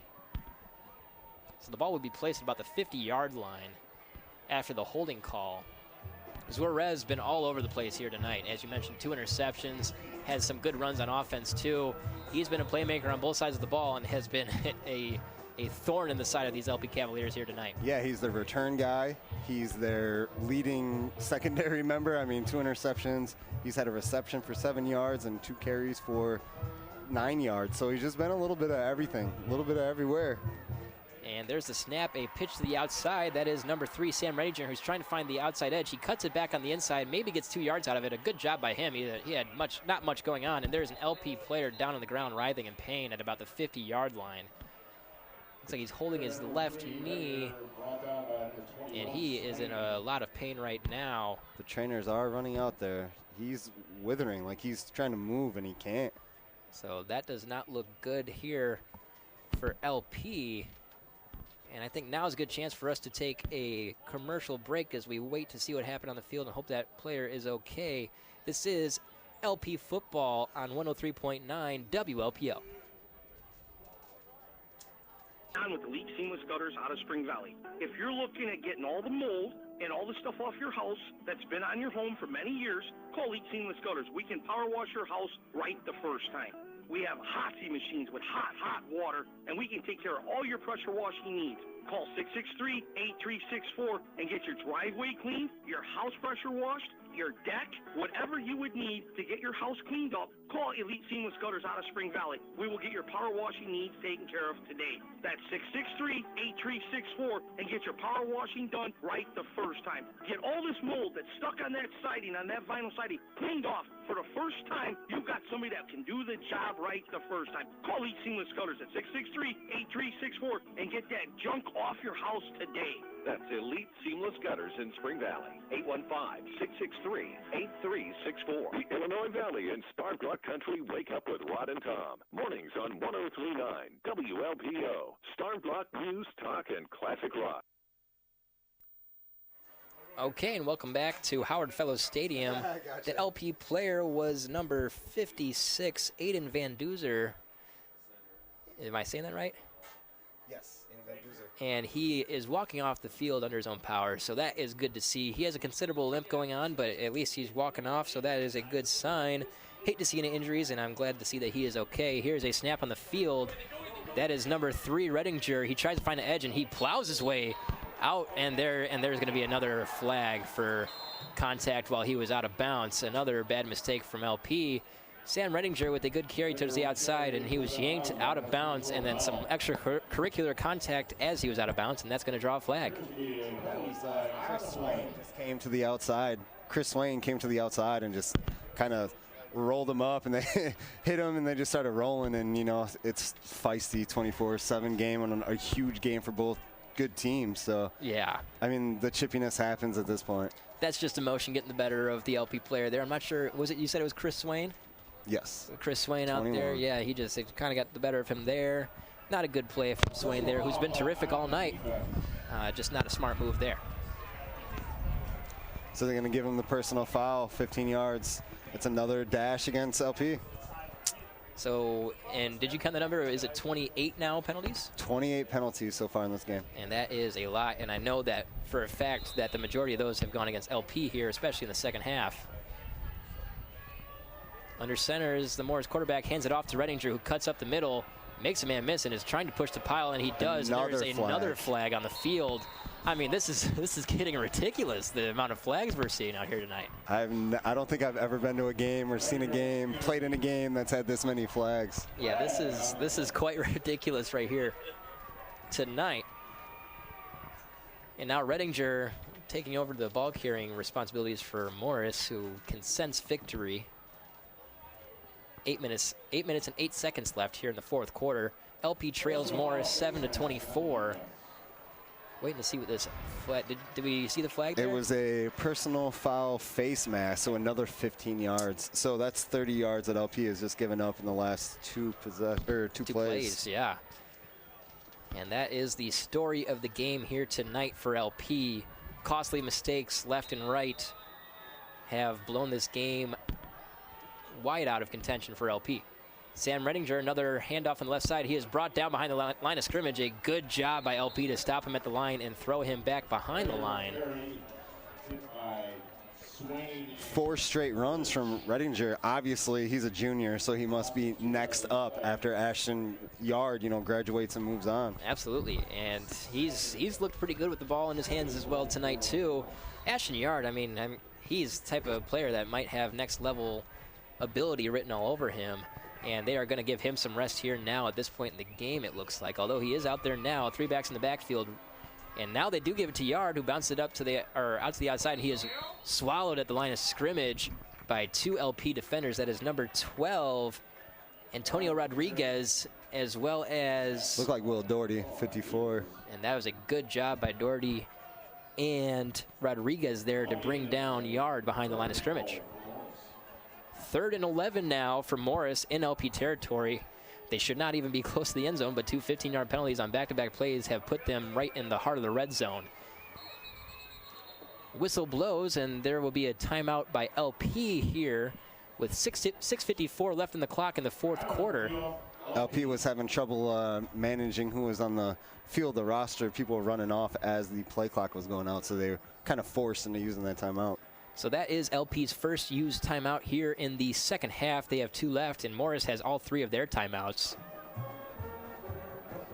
And again, you know, just a game that was in hand around halftime. It felt like, and we were both saying it leading up to the field goal before halftime, it felt like they needed, or LP, I should say, needed to avoid any type of score from Morris before halftime.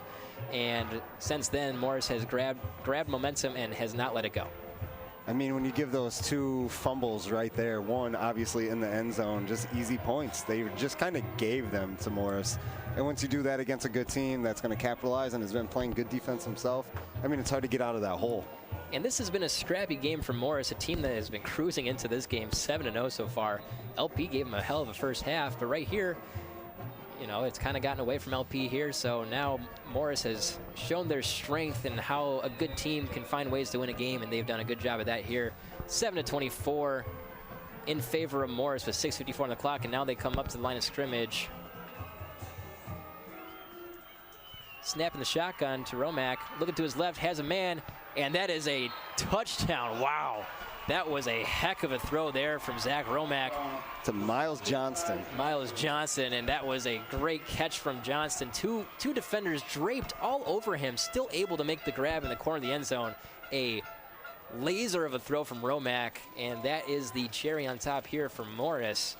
Now up 30-7 on LP with 6:49 left in the fourth quarter. I mean, there's not much good defense can do against a great play. I mean, the way he scrambled to get the pass off and the way he caught it, nothing you could do against that. No good on the extra point. And they are looking again as if to say, are you sure? Are you sure about that? This is the second time, like, hey, we made this, they're saying, and the refs are like, no. It looked pretty good from up here, just like the first one in the first half. And now the team's returning back to the line of scrimmage. I'm not sure what's going on here. Personal foul on LP. Personal foul on LP. I don't know where that came from. So now they are going to get another chance here at the field goal, or the extra point, I should say. Henry Hansen.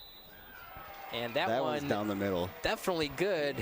Hansen probably not too happy with these officials. That's 2 now that he thought he sunk, that they said that he did not. These officials are going to give him a complex. I'm kicking it right down the middle. How is it not in there? And again, he's not like he was the only one who was surprised by it. Interesting here that the officials have now possibly missed 2 extra point attempts, or one was a field goal, one an extra point.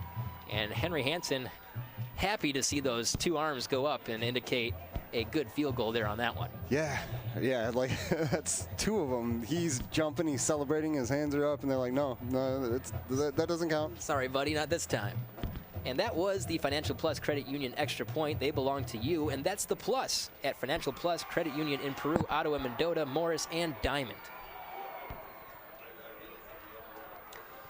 6:49 left in the clock here in the fourth quarter. LP now trails 7-31 against Morris, a game that has gotten away from him here in the second half. My name is Aaron Pelican. Alongside me is my color commentator, Brandon LaChance. And we are having a good time up here in the booth. Although the score has not been great for LP, it's always great to be out here under the lights on a Friday night. Always. I mean, we can't get nothing better than this. It's Friday night, nothing to do. Let's go watch a football game. Even if you do have something to do, blow that off. Go watch a football game. Exactly. It's a beautiful thing. That's my theory, at least. Yeah. Here's the kickoff, end over end, and that is a good boot. Down to Trayvon Hunter, who returns it and makes a spin move. Oh, interesting little spin move. And another spin move. Makes another guy miss.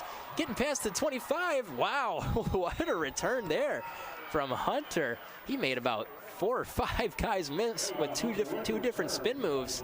And that was a crafty return there. He is a natural athlete with all kinds of skills and footwork, and I'm kind of surprised LP doesn't try to get him the ball more. They get him the ball, but he should probably get the ball more. You see what he can do. And there were a couple times so far here in the second half where you saw he got a carry that didn't really go anywhere. You could see the frustration on him. A frustrating night for LP as well as for Hunter, but a good return there from him. So now 6:35 left on the clock here in the fourth quarter. Coming up to the line is LP. Sean Whitfield under center. The ref blows this one dead. Did they throw a flag? No flag. Maybe. That's going to be the running joke for the rest of this game. It has to be. I mean, 28 of them will make that happen. Looks like they're adjusting the spot of the ball. I'm surprised they're not throwing flags on the plays in the press box. Right? I'm surprised we haven't seen one up here yet. I know. Throw it through the window or something. I'm going to say they called on you before they called on me. Yeah, I don't know. I mean, a couple of those jokes you've thrown out are flaggable. Truth. Truth. And there is a carry. Was that Carrico on the carry? It was Carrico. Carrico gets the carry, and he carries it up to about the 33-yard line in LP's own territory. I thought you liked my jokes. That kind of hurt my feelings. I was just kidding. Come on. You can joke, but I can't? Oh, just kidding. I don't have feelings up here. Whitfield under center. Motion from the far side. Sean Whitfield inside handoff. That is Carrico. He makes a man miss and gets a first down. A good run there. Gets up to about the 43-yard line in LP territory. And Carrico getting some nice chunks here for LP's offense.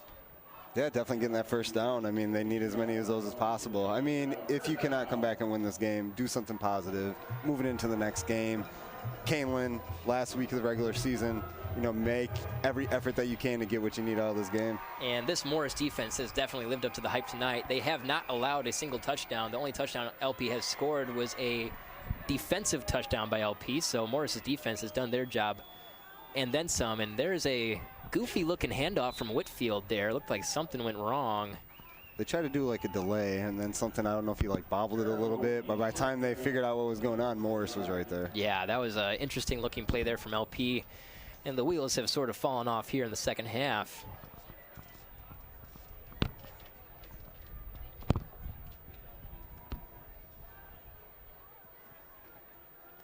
LP now coming back up to the line. Sean Whitfield under center. One back in the backfield.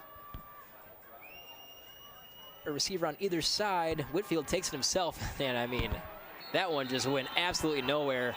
That was number 7, Jonah Williams on the tackle, and he just was completely unblocked. Ran right through the line, straight directly to Whitfield, and Whitfield didn't stand a chance on that play. He had no time to even breathe, more or less, try to avoid that. A blown blocking scheme there by the offensive line, and Whitfield is left to dry. Lost 8 yards on the play. So a frustrated Sean Whitfield, who, by the way, it does look fine out there after he came off the field, hobbled after his last interception. He does look fine out there right now, so maybe just got the wind knocked out of him. Here he is under center, 3rd and 14 for LP. This is 4 down territory now. Motion from the near side. Whitfield drops back to pass, looks to his right, looks to his left, breaks a tackle, and then is brought down. A sack by number 68, and there is a flag thrown at the end of the play. Number 68, again, I have 2 number 68, so I can't really tell you which one it might have been. I wonder if that's going to be unsportsman because of the celebratory moment afterwards. And it looks like that is exactly what it's going to be. Personal foul. Oh, they're calling it a horse collar tackle. And that does make sense. He did grab the back of the uniform there. So a bit of a break there for LP, as that will move the ball up considerably. And that was flag 1037. And many more to come. Gotta throw out some, figurative language here. I mean, there's just been so many flags. This is been craziness. Those are official statistics from Brandon LaChance. We gotta throw your name on there too, because you agree. I don't just agree, I know. Yeah, exactly. Okay, the referees are conferring near the 45-yard line. Maybe, I'm not sure what they might be discussing. Looks like they are returning to their positions now. Looks like it's still 3rd down for LP, 3rd and 3 on their own 49. Sean Whitfield under center, one back in the backfield, one receiver on the other side, motion from the right side, Carrico up the middle, and he's yanked back by his jersey by a Morris defender. It looks like that will be enough for a first down, however. A good job by Carrico to power through that Morris defender, yanking on his jersey from behind and get that first down. Well, it looked like he was going to get stuffed when he first got the ball, and then he breaks through that, and then the guy just literally yanked him like he was pulling on hair almost. Yeah. And jerked him back. Hopefully, Carrico's back's all right, because that made my back hurt watching that. Oh, man. Yeah, we're getting old up here, Brandon. We are. These back problems are adding up for the both of us.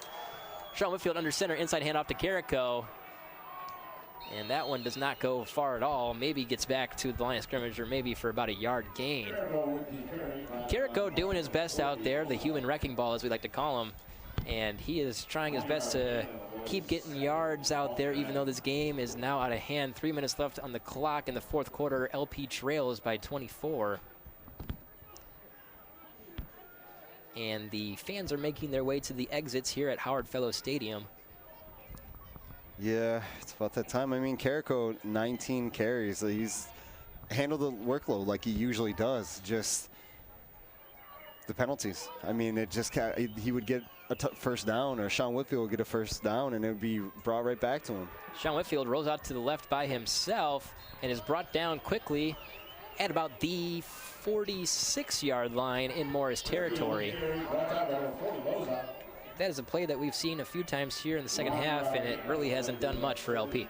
It really hasn't. Actually, it's kind of caused more troubles than it's done anything productive. So LP now 2 minutes and 10 seconds left on the clock here in the fourth quarter. They seem to be in no rush. Whitfield comes back to the huddle. You have to give credit to Morris's defense. Everything that LP's been doing here, they've been doing all year, and they've been successful with it. I mean, they don't change their game plan week to week to week. So what Morris's defense has been able to do against LP has been pretty incredible. Absolutely, and there's a good throw out to the right-hand side. Under pressure is Whitfield, and the receiver breaks a tackle. Is that Walker? I believe it is. Looked like Walker. It is Corey Walker, who makes a good grab, makes a man miss, and gets the first down for LP and gets out of bounds, so the clock does stop at 1:44 left in the fourth quarter. A good play there from Whitfield to avoid pressure and make a play out to the far sideline. Walker probably just made that guy get yelled at by his defensive coach. You don't like when you miss open field tackles like that, but Walker just kind of danced around, and you know the guy went the other way, and Walker's too fast to even take a step away because he's going to blow right past you. Absolutely, and Walker, yeah, like you said, he's fast, he's shifty, and he's a good little ball player out there tonight for LP. He's been one of the better ones so far tonight. Whitfield under center. And face the handoff, takes it himself out to the left side, looking to pitch, and he does, and it's fumbled. And looks like a good, I think that was Walker. They're going to throw a flag, I believe, because Walker just slapped the ball out of bounds. Walker tried to bat it out. And because it was in trouble, that looked like it was about to be another LP turnover. Walker decided to just bat the ball out of bounds to avoid a turnover, and it's going to be a flag on him. But I guess you'll take a flag over another turnover. Yep, you don't want to give them the ball. Yeah. Walker was smart with that. Yep. And again, that pitch option just has not been working for LP at all tonight. No, it really hasn't. I don't know if it's communication. I don't know, because the guys that he's passing it off to can catch the ball. It's not like they can't. So I don't know if it's just communication and they think something else is going on, or it's not supposed to be an option and they're making audibles on the play and they're not ready for it. It does look like it's an option in the play. It's just something's not clicking between Whitfield and the backs of the receivers that are receiving that pitch. So now ball moving back here after that penalty. Looks like they're going to move back to the 39-yard line in Morris territory.